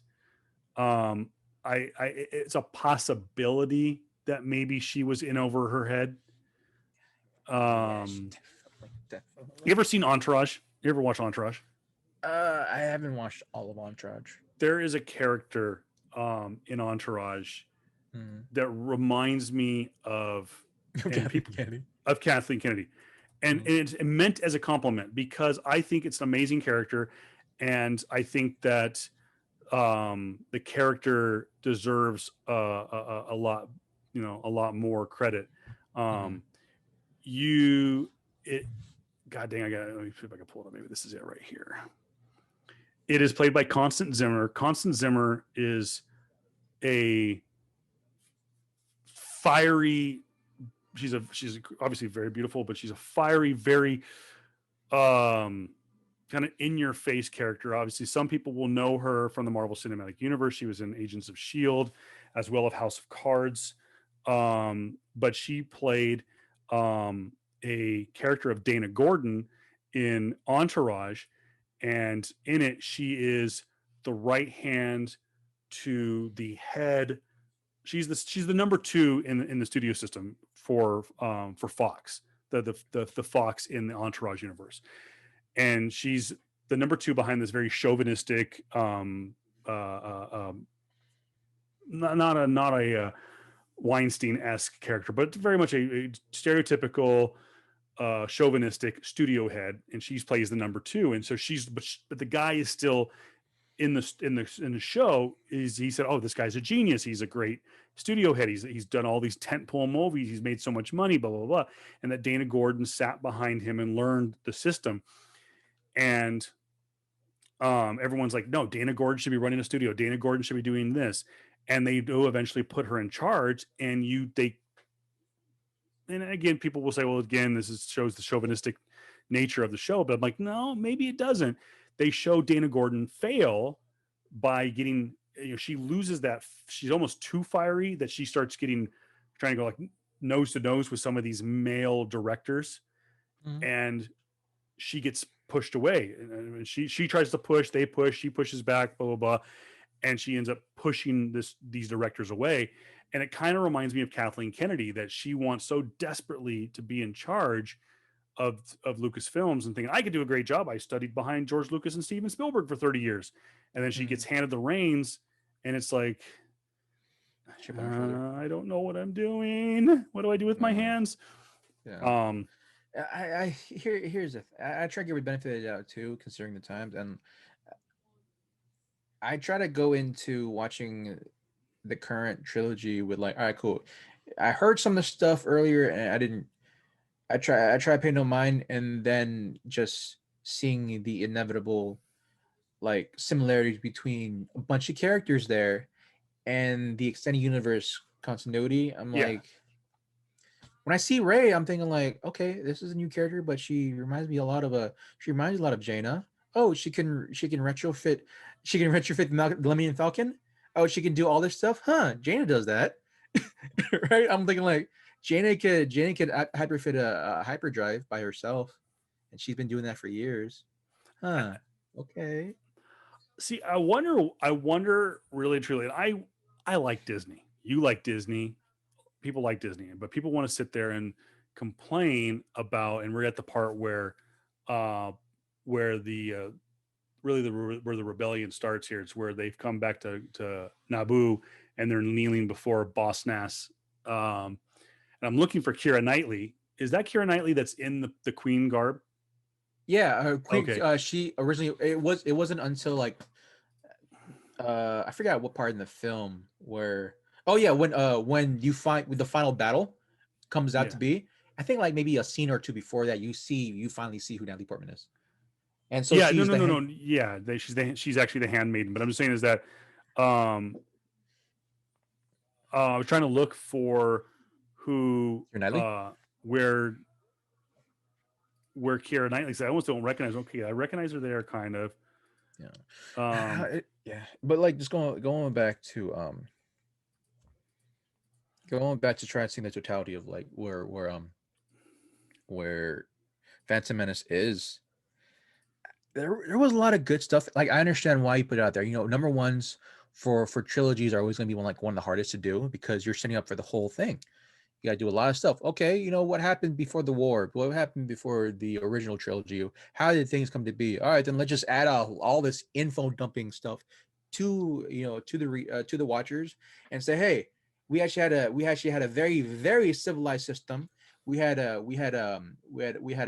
council of everyone, republic, all that stuff. Yeah. We had a council of Jedi. We had Jedi academies. We had all these things, and then it kind of went to crap because of political intrigue, stuff, corruption, things that go the way, basic human stuff that's been going around for centuries. You know, a very humanistic thing, and yeah, just again, sing. I'm just gonna sound like a freaking repeating drum, man, but like, yeah, just it makes sense now. It definitely it's definitely in today's culture now. Like, if someone is in power for way too damn long, things tend to get corrupted. Whatever, whatever faction that might be. Hey, did you So know that for real quick? Because I'm going through I thought for some reason there's a picture, real quick. I want to show for those of you watching on the YouTube channel. This is where it comes in handy. And again, we recommend you guys over there. And if you're listening to on the audio version, um, go over to the YouTube channel. The link is at anchor.fm/PS Comics I Love You. Or just go to YouTube and just type in PS Comics I Love You. And this is where you get the bonus features of the video version. But here is a picture for those of you who don't know. This is a picture of Keira Knightley as that's her right there. That's according to that's the IMDb. That's queen, Keira Knightley. So I'm and looking at this right, to the right there. right. I was thinking that's her in the Queen's Garb. That's actually a very young Yeah, Keira Knightley. yeah, She's like 15 or 16 when she made this movie. yeah. Since we can all see definitely to the left, Natalie Portman. Natalie Portman. So I'm thinking to the right, that looks like Emily Carrie Blunt, Fisher's daughter, Carrie Fisher's daughter, really? but it's not. Sh- I could not find. No. I couldn't find who played that. Who's that? What actress that is? And it's not Billy. Billy Fisher, I think is her name. Okay. Um, but I'm looking at the IMDb page for Phantom Menace. One of the other handmaidens, and we just saw it. I'm going, who is this girl to the left of Natalie Portman, who has a very Italian look to her? And I go, who is it? I look it up, and sure enough, it is the daughter of one of the greatest directors of all time, one of the best friends to George Lucas and Steven Spielberg, and that is the daughter of Francis Ford Coppola. That is Oh, it's Sophia Coppola is in Phantom Menace. wow. Okay, before she Um, did movie, before she actually started directing movies herself. Oh yeah. wow. Um, and yeah, before she hit it big as a director, and Hmm. one of my favorite moments as we're now at the Battle of Naboo on the screen, and this is where Jar Jar earns his general stripes. The guy gets thrown out of the colony 3 days before, and now he is What a crazy um, transition. he's a general. What a Um, crazy transition. I mean, but anyways, I didn't realize that George Lucas and those guys, Coppola, Lucas, and Spielberg, were as tight as they were until I watched the Oscars a few years back when Marty Scorsese finally won his Oscar for Best Picture, and hmm. that was, I believe, for um, Irishman? no, Oh, for way before that. I think it's for The Departed. Oh, hmm. And here is I'll bring it up on the screen here in a second. This is not the stage picture where right before they handed out the award, but I mean, just look at this picture, the collection of talent in this picture right here. Tell me you wouldn't want to watch that movie. I mean, you got Spielberg, you got Francis Ford Coppola, Marty Scorsese, Steven Spielberg, and George Lucas, and then a commercial for Forbes magazine. But that was, I believe, there was also a moment. It just reminded me when Sophia Coppola won her Oscar for Was it for the Kirsten Woman? Dunst movie? Was it Little Woman? No, she didn't do Little Woman. She No, it's gonna bug me now. The Queen. Yeah. Dang Or was it or something else? I can't remember what she won her Oscar for, but I'll go check it right now. anyway. Oh shit. Anyways, no, I just thought that was interesting. That Sophia Coppola. Okay, this is the scene that a lot of Star Wars fans have a problem with. Going back to Alec Guinness's comment in A New Hope, he talks about, I knew your father. I fought with him in the Clone Wars. He was a great pilot. And really and truly, for the longest time in the prequel trilogy, we only knew that Anakin Skywalker flew in one battle, and that was flying one of these Naboo fighters against the Trade Federation and the droid army in space. So I remember there was a funny when Kevin Smith got to make a Clerks animated series. He did a scene where they put different creators on trial, and they put George Lucas on trial and and the character Randall, I think, wanted his 1050 back from George Lucas because he argues the point that you mean to tell me that when Obi-Wan tells us in A New Hope that he met Anakin Skywalker when he was a great pilot is because he drove a freaking pod and accidentally flew a fighter for the Naboo when he was 10 years old. That makes him a great starfighter. Now, of course, when this scene in Clerks the animated series came out, they hadn't done Clone Wars. They hadn't done Revenge of the Sith, where he does get a little bit more starfighting time. But no, I always thought that was kind of interesting. Like he's right. He only did drive a pod and that accidentally flew a fighter for. Yeah. What did you think of the droid army? I mean, you gotta fight something. I know, but it was just like we went backwards. We had the coolness of the stormtroopers to these smart alecky Roger of the droid army. Well, I mean, it was a prequel. Like, what I was looking more so in terms of like, if it was gonna be inevitably a fight, right? Where are you gonna find your army? And is specifically if you're in that type of time, yeah, you just get machines, whatever, dude. It's mass produced, easy to do. Yeah, they were campy as hell. Yeah, but yo, I definitely was turned to the Clone Wars side. Definitely when the Clone Wars animated series came out, and when episode 2 came out. What was the up? Absolute best part of the movie could be one of the greatest scenes in the entire Star Wars trilogy. Tell me, hands down, it is the movie and the music. Oh yeah. That made a Phantom Menace worth waiting for. And that is exactly, it is Duel of the Fates when he goes, we'll take it from here. And Padme goes, we'll take the long way. And they exit and it's just Luke, or sorry, it's just Qui-Gon and Obi-Wan versus Darth Maul. Dude, that is the greatest. Dude, I'm telling you, that scene right there. It's just like that scene gave me chills, bro. And it's just the dun dun dun dun dun dun, and it's John Williams is the greatest. I will put easily. I'll fight you on this. I will fight anybody on this. Mozart. We're talking some of the greatest composers of all time. Mozart and why am I drawing a blank on some Beethoven? Beethoven. I mean, just all these guys. John Williams, hands down, deserves to be on that list. You look at the guy's resume of films, and you could listen to the music by itself. Take the film away, you could sit there and listen to the music and be transported into a galaxy far, far away. What he did with Indiana Jones was phenomenal, but Duel of the Fates is chef kiss on that one.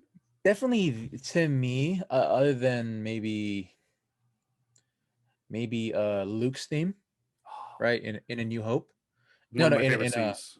in A New Hope. A New Hope. I No, would say I would definitely say that that particular scene and freaking and theme is probably the best for me. it gives me chills all the time, and I give respect to JJ for attempting to recreate it in Rise of the Skywalker, when with the bi, binary, or what do they call it, the bilunar sunset, Oh yeah. um and that's what we're talking about, the scene in A New Hope. It's with Luke staring off into the sunset with the two moons, on, Ooh, and you hear you, yes, that scene, dude. it's just, Yeah. it gives me It's chill bumps just thinking about it right yeah. now. It's And you can't picture anything else but that. But yeah, definitely right. Theories like that is it. That's what like I didn't care. Like I was kind of like droning in and out of the movie, specifically when I was a kid, through that until that scene. yeah, oh exactly, because it does hit that lull, even though you have the Battle of Naboo going on right now with the droid army versus Mm, the Gungans. And then you have the space battle with Anakin and mm. the royal pilots for, the Queen's army, fighting against the Trade Federation ships. But this It is was intense. It sounds like, dude, don't be taking freaking Keanu Reeves lines, man. Um, oh no, yeah, but Duel of the Fates goes right up there with the Binary Sunset. Um, there are moments in Force Awakens that I really enjoyed with Rey, and I think that they didn't do her any service in the final two movies, which again we'll get to. Um, I'm not calling her Ray. I'm calling her Jaina. I'm not calling her Ray. I'm calling her Jaina. She Ray. No. You are if you are given the Peggy Sue, right? And you are written horribly. I'm gonna write the story for you. You are Jaina. You lost your memory. Your mom that are actually you're actually a Solo. You're Leia and Han's daughter, and you never had any type of attraction to Kylo, your brother. Period. That's why I can see in his universe, and he's seen yours because you're actually twins. You no, Jaina. She's Jaina. No, stop it. I absolutely love that scene. It's Yeah. I It is. just I keep hearing that music in the background, and it's I can't. I can't give it any more credit because just the choreography, yes. I'm telling you, the choreography, the whole the fight scene, everything was so meshed into place. The use of force powers, and just simple effects there. It was so well done. It was so well done, man, and it was definitely top fight scene for me for the series. Yes, yes, the fight scene, the second fight scene between between between the father and son uh in Return of the Jedi is up there because of how much emotion everything was The emotion involved in of it, that yeah. emotion of it, and just the telling, just wanting to redeem his father for Luke. It's just that no, the choreography to this scene is set a bar that has not been met yet, even after these movies, man. Because we know where the bar is, and you're supposed to go above that bar. They consistently have went lower and lower and lower during every iteration until You maybe Revenge of the Sith. I was That's just gonna it. say the bar was set so high for Obi-Wan, Qui-Gon, and Darth Maul, that the duel that we knew was to come. We've known this for forever, that we knew that the battle between, um, Obi-Wan, after hearing the story of how they shot Empire Strikes Back, that they actually on set, um, Darth Vader says, Obi-Wan never told you, um, what it was the line? Obi-Wan never told you, that he killed your father. That was supposed to be the line, that Darth Vader was going to tell Luke Skywalker Yeah. that Obi-Wan killed your father, and that George Lucas, that's how he wanted it. And Luke and Mark Hamill was like that. And again, we'll get into that scene. He goes, that doesn't make any sense. And that's when they pulled him aside. He goes, oh, don't worry about it. That's what we're just going to shoot on set. Here's what's actually going to be said. And that no, how he responded to that was actually him responding to the actual words on set. But he knew later that Obi-Wan never told you I am your father. That Darth Vader actually is Anakin Skywalker. So we knew that whole story, that Darth Vader is Anakin Skywalker, and that yes, technically, Obi-Wan killed Anakin Skywalker. That okay, if we're getting these prequels, we're getting Obi-Wan and we get Anakin. When are we getting the battle? And we knew that big saber battle was coming. Yeah. And I think maybe the hype. I think we didn't know about Duel of the Fates. So that when we saw the music video, because that was cool, they actually put a music video for Duel of the Fates on MTV. Yeah. We saw the video for it, which was kind of like a trailer. And then when we saw it, it's like, oh, dude, the hype's up here. And then we're like, dude, that's what they just did with those three guys. Imagine what you could do with the emotions of Obi-Wan and Anakin. It's going to be way up here. And it was up there, but yeah, it was just too much because we're looking at like, well, not only that, but like we just had the deconstruction of Anakin Skywalker in the span of like 10 minutes. Yeah. So we could talk about that when we get to that movie. Hey, real quick, before I forget, we forgot to throw this in here last week, and JR, I want your opinion on this. A little bit police flex? I don't know how much of a flex this is going to be. Okay, let's see. We'll get to the flex. I need your opinion on this. So, shout out to Chick and Comic Asylum for hooking me up on this. She gave me a 2-for-1 deal on high grade variants. I've seen the video.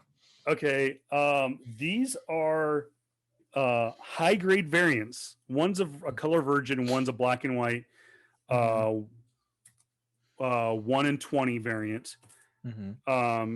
So I'm going to show you the color one. Now, basically, I paid $6 for both because they're that bad. What kind of high grade is it though? Like 1 for 25, 1 for 10? The black and white is 1 in 20. The color virgin is 1 in 30. So here is the color virgin of Vampirella 14. Okay. God, is that ugly. It is so bad. Like, okay. That just literally just stopped our podcast in its tracks. JR is like, I don't know. Okay, so the girl in blonde reminds me very much of Chloe Sullivan from Smallville. Okay. And it's a weird art setting there because like, where's the light fixture coming from? Where's your light source? And how is Vampirella's boobs going? How does she have a green glow come from her boobs upwards to her face? Exactly. So if you watch the video, you see the green, almost green mask on her face. Like how, like what kind of light sources are you? Okay, so it definitely isn't the artist or the penciler's fault. It's definitely whoever doing the colors. That's I don't know, but I mean, look at this. This is who draws this? This is where's your shading coming from? Oh, so bad. And then of course this is the if it helps at all. Here's the black and white 1 in 20. That's actually much better. That's actually a little bit, but still, like, I mean, do we need to do? I feel like I'm a gynecologist after having seen that cover. It's just so weird.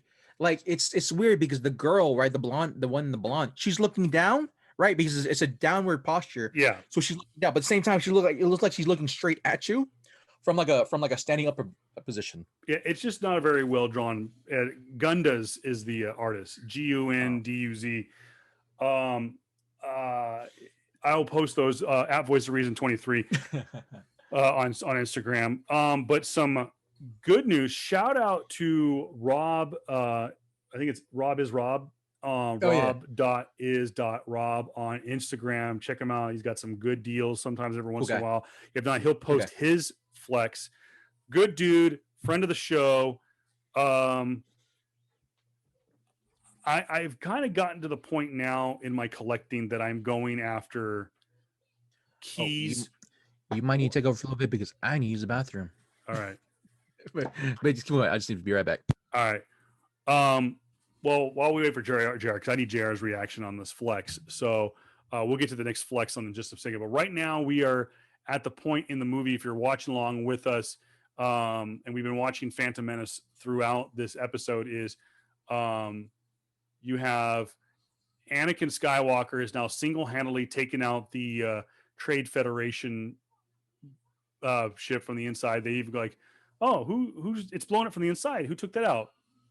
And all of a sudden, here comes Anakin. He's trying to get out of there. Very reminiscent of A New Hope and Return of the Jedi, where the Millennium Falcon is trying to get out of the Death Star. He does the cheering, yay, woohoo! And so it blows up. Do we get the big explosion? Oh, we do. There goes the trade, the chancellors, or whatever they're called. Oh, and look, the droid army becomes deactivated. The Gungans are saved. Hooray! Huzzah! Huzzah! I don't know what to think of this movie sometimes. Again, I know that George Lucas had a lot of things that he wanted to. Now we're back into the palace of Naboo, the internal parts of Naboo. We have Darth Maul is fighting off the dangling Obi-Wan Kenobi, who's now trying to summon the Force to grab Qui-Gon's lightsaber. Jump up, grab, bam, you just became a robot. See you in about 20 years when you join Rebels and Solo. Oh God, I just saw that for the first time. The face that's such bad CGI. Wow. They should have just left it alone. Should have just gone with practical effects and find a way to cut a guy in half. So just find someone to cut in half. Find a grip that they don't really care about and just cut them in half. So going back to the flex pull as this movie's coming to an end, heartwarming moment between Qui-Gon and his Padawan learner, Obi-Wan. And then someone had just told me too that the piece, the rat tail, so to speak, or the Padawan hairpiece that Ewan McGregor wears as Obi-Wan in this movie, and then of course you see Jake Lloyd wear a version of it at the end of this movie, and you see Hayden Christensen wear in the second movie, which by the way we will discuss next week. Is Ewan McGregor's hairpiece, the rat tail, so to speak, just sold for like $800,000 or something like that. Damn. What? Yeah, I thought I'd read that somewhere. By the way, I need to read bag on board this one. Got picked this up, and this is only going to go up in value, I think, in the next couple of years. It is the premiere issue. This is from 1980. So we're talking knocking on the door of bronze and modern age. It is the first solo adventure of one Mark Spector, aka Moon Knight. Moon Knight #1, Volume 1. Not first appearance of Moon Knight, but the first solo outing of Moon Knight in a ongoing series. I picked that up from Rob. Shout out to him. And then, of course, it made me a nice little bundle deal. Another key issue first. This actually is a first appearance. This is a first appearance of one of the most popular Korean characters in the Marvel Universe. And that is one Silk, aka what is her name? Cindy Moon. Cindy Moon. Original Sin, Amazing Spider-Man #4, with the Guardians of the Galaxy preview logo on the bottom. Dan Slott, Humberto Ramos doing the artwork. There it is. Beautiful cover. Silk nice. First appearance. And I know JR's got one. Yep. You should send that in CGC. Have it is going to be on the short list. I believe my Moon Knight #1, I think, will go out probably as soon as they announce they formally announce who is playing Mark Spector and they go into production for Moon Knight's Disney Plus series, which is going to happen. They've announced that they're going to make the show, but they just, when they haven't gone into production yet. Oh, that's getting slapped. Also got a little mail call from my good buddy Empty Tombs coming through. We gotta have him on the podcast, man. We are going to. We're going to have both him and Rob, I think. Okay, that's cool. One of my all-time favorite Art Germ covers, Supergirl number 19. I love that paying homage to the Supergirl from the animated series. Then I'm gonna skip that one. I'll say that one for last. Got another one, my third copy, Mighty Thor number 1, featuring Jane Foster. Hinted at. Talk about Natalie Portman. It has been hinted at that they are going to do the storyline of Jane Foster having cancer as the main storyline for Love and Thunder. Good. That's the only way. That's the only way. Oh, also, I gotta talk to your boy to see if he has the Catwoman Moon cover that Artgerm does. Action number 1000. Didn't get that when it first came out. That's the Artgerm. Then I got some Wolverine books, 147 and 146. Just some classic Wolverine covers. This is from the Aura, right around the time of the Age of Apocalypse storyline. That's right. Love this one. I think this is my second copy of this book. My brother actually got me one, and then basically shout out to Empty Tombs, threw in an extra copy of this purchase. Uncanny X-Men number 234. Oh, crazy cover, and there's a little bit too much green on this cover. X-Men number 274. This one's going to be tough to put up there. Classic. Oh wow, Jim Lee. Jim Lee. So that's 274. Now we're going back, and we got here I think this is the third appearance of one Remy LeBeau, X-Men 267. Again, we've got too much green in there, but cool cover. There it is, written and directed by George Lucas. We made it to the movie, JR. Just a really cool cover. This is a Wilce, WHILCE.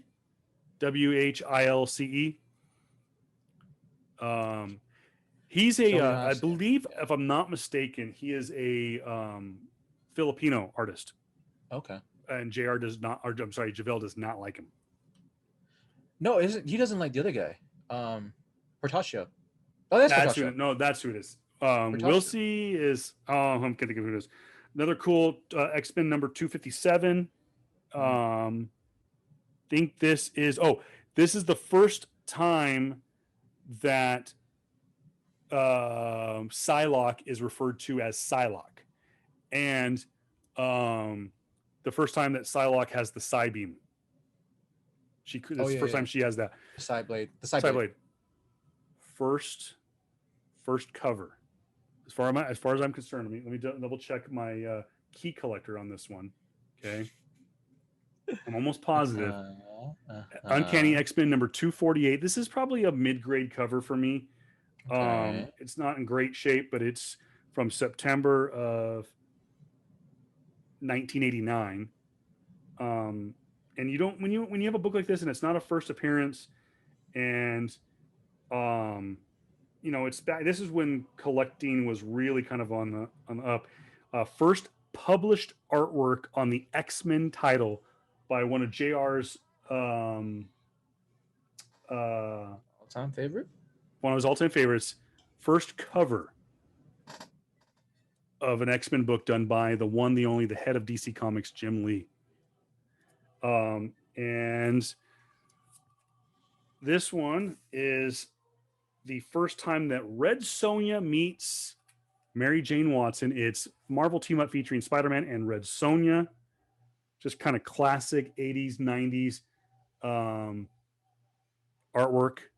I love the artwork. I love the old the little artwork right here. Yeah. The side profiles. Yeah, man. This is a 35-cent cover. Love it. Now the book, I know this book over the next year or so is going to just go through the roof. We talked about this book during the DC fandom episode. This is a number one. This is from May of 1987. This is from DC Comics. It is a beautiful cover, and that is Suicide Squad number 1, volume 1. This is, and again, the title sequence, the title work here is very similar to what James Gunn is using for the movie. Very reminiscent. You got was that Deadshot right there? Some of the other characters that will be appearing in the James Gunn version of Suicide Squad. But beautiful cover, probably just by the naked eye, probably put it in the 6 or the 7 range. Not a high grade, but immediately put it in a different bag and board. And it's amazing what a new bag and board will do to a book. Yeah. And which reminds me, I gotta buy a bunch of bag and boards soon too. I just bought like 5-6 years old now. I just bought some Golden Age bag and boards off of Amazon. My backs got here. The bags are on back order. And then one last thing before we go, the credits are rolling. I thought it was funny too, by the way. When we would go to the movies with Chick and Javelle and the Asylum people, I was known as the Easter egg guy, or the in credit, mid credit scene guy, because they would always turn to me when the credits started rolling. Everyone in the theater would turn to look at me and say, "Do we stay or do we go?" And when I did not go with you guys to see Last Jedi, and I didn't go watch Last Jedi with them either. Oh, you didn't? Okay. I did see on opening night. I did see Force Awakens with my buddy. We waited about. We did make it about halfway through the credits, and then we realized George Lucas doesn't do stingers. He doesn't do the mid-credit. So J.J. Abrams was probably not going to do it either. But I remember during Rise of the Skywalker, I remember Chick turned around and looked at me. She's like, "Do we stay or do we go?" And I'm like, "We go." She's like, "Good, because this movie sucked." Real quick, more art germ from this past week. Fantastic Four. Oh yeah. Number 25. Doctor Doom. Spider-Woman. I think this is the second time he's done Spider-Woman. No, that's not the second time. That's the first time, because they just they just redid it. That's it. It's the same. It's literally the same artwork. It's a different costume. I haven't caught to this series yet. I'm really looking forward to the new Iron Man. Love the artwork. Very, very reminiscent of the classic 1960s look to Tony Stark. Thanks, Ross. More blank covers for Ryan Kincaid to do remarks on. This time it's pink. I love what they're doing with blank covers. They're having a little bit more fun with it. We talked about Jolie Jones. Really looking forward to what she's doing with Future State. Here's her work once again with Catwoman number 26. Yeah, I think her work with Catwoman. I think that's the one, the ongoing one. I think it's still continuing, or it's going to end soon. I forgot which one. And then Vampirella. This was Lee in Inyuk. What's his name?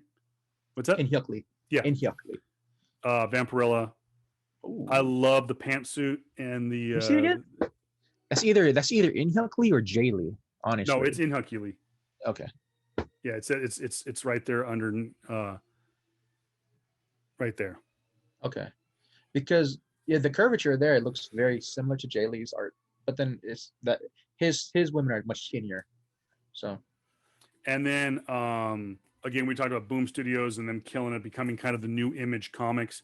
Brian Azzarello and Maria Lovett, their work on Faithless continues. That is the such an underappreciated book. That is the rated PG version. And then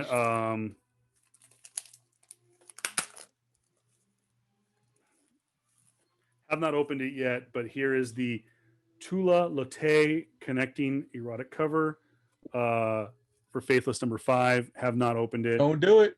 Don't do it. Oh, I've opened all of them. Chick is supposed Not to on get. the thing. She's supposed to get some more um, in stock. They only ordered so many, but I'll probably grab another one to remain bag and boarded, or I'm sorry, remain in the cover. But I'll be opening that cover. I know you hate me for it, but No, it's fine. You can do whatever you want to do. It's just more so like, yeah, that's fine. You're fine. Go. Now we saw the flex pool that your sister put out there on her box of She had that for a minute. CGCs. Jesus, That was all hers, it's all hers, dude. all hers, and you can check her out. Was it the Hangry Collector? Hanger collector, yeah. Hangry Collector on Instagram, and she posts foodie stuff and comic stuff. She's just like me. She posts very sporadically. Yeah, but when she Maybe does, even she less when she Yeah. does, she does it does a lot. So, any flex pool coming from you? Honestly, dude, this week's been pretty lax. I just got my regular pool. Shout out to I forget Cheyenne, right? Shout out to Cheyenne, one of a regular who come, police member that comes into Comic Asylum. Funny story. My sister is afraid of you. Of me? No, not you, Cheyenne. Who, not afraid, but more so feels threatened by you. Again, that's the more proper term. So Candace fears Cheyenne. Not fears, more so threatened, like feels threatened by her because of how willingly Cheyenne is able to drop money. Yeah, and Cheyenne and I have had a on again, off again friendship. And we began at it, you know what's similar to Batman and Catwoman. Let's not go that far. But no, because we're there's a friendship there, but there's also like she's a villain. She's my arch nemesis, and because let me tell you real quick. All right. I love Gwenpool. Okay. Great character. Collect everything having to do with Gwenpool. Mm-hmm. I knew months in advance that Tony Fleeks Tony Fleeks was going to do a cover. Remember the story? And I'm on my way. This cover's coming out now. I thought it was going to be the way Tony told it to me was it was going to be a variant, but it was not going to be a high variant. It was probably going to be like a cover B. And I get there and I say, well, chick, where's the Tony Leaks cover? She's like, oh, I already sold it. Okay, where's the other ones? Oh, it was only one. It was a one per store. It's not a high variant. It's a cover B. She's like, no, they made it a high variant. They didn't print any. And I was like, oh my God. Like I told Chick this the other day. It was the only time I've ever been upset at her. And I come to find out, so who bought it? I'll buy it off of them. And they said, it's this new girl named Cheyenne. And I remember when I approached her and I said, hey, can I buy it off you? She's like, nope. And I actually offered her a lot more money than it was worth because I wanted it. It was the only time I was that guy. I was like, no, I'm just desperate to have this cover. Long story short, I got taken care of. Chick actually got Tony Fleeks to send me a copy from his collection, signed and personalized to me. And I was taken care of. But no, Cheyenne is she can be a thorn in my side when it comes to collecting. Oh no, but sorry, anyways, go ahead. Shout out Cheyenne because so the only cover that I wanted from last week that I would say is a high variant cover is Spider-Woman, right? Number 5.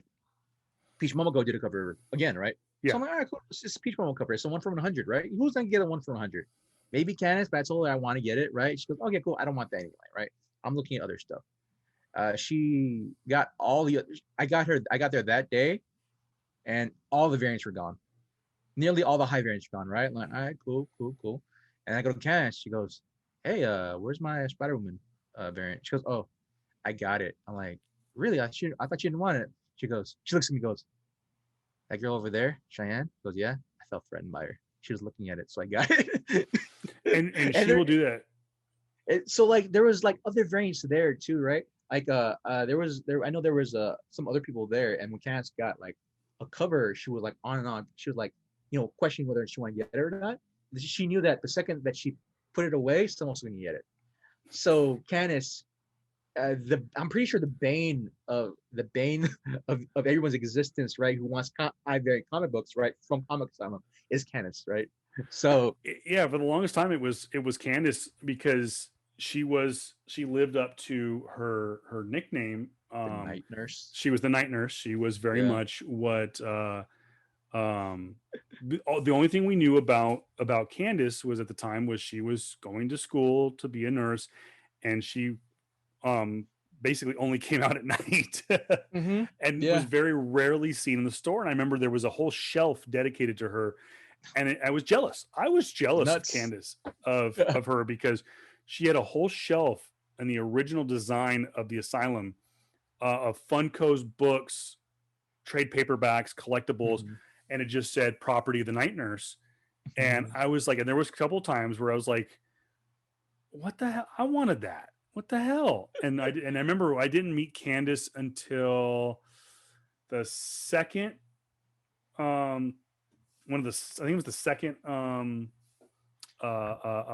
raffle. The Yeah. first one was the infamous um I call it the Oprah uh anniversary. Okay. That was where you get a CGC, you get a CGC, That's everyone gets a right. CGC. I Oh, think he it was so was, drunk that day. oh my gosh. Uh We can have a podcast about just those times in at the asylum, we dude. will have to do a live stream Yeah. when things go back to normal, and we'll wrap things up here in a second. Yeah. We will have to do a live stream of one of those when things kind of reopen of a party. Oh, I love that Venom cover. I'm just showing off now because I don't know where we stand right now, guys, for followers on on all our socials, man. But I'm just saying, man, if we can get to 100 followers, you might do a giveaway. Well, might we do a little Oprah episode of our own? You might do a Um, giveaway, guys. And I got some good stuff. Some oh of you no, got going. I've got some randoms. I might start doing some random bags, some This book blind right here, bags. guys.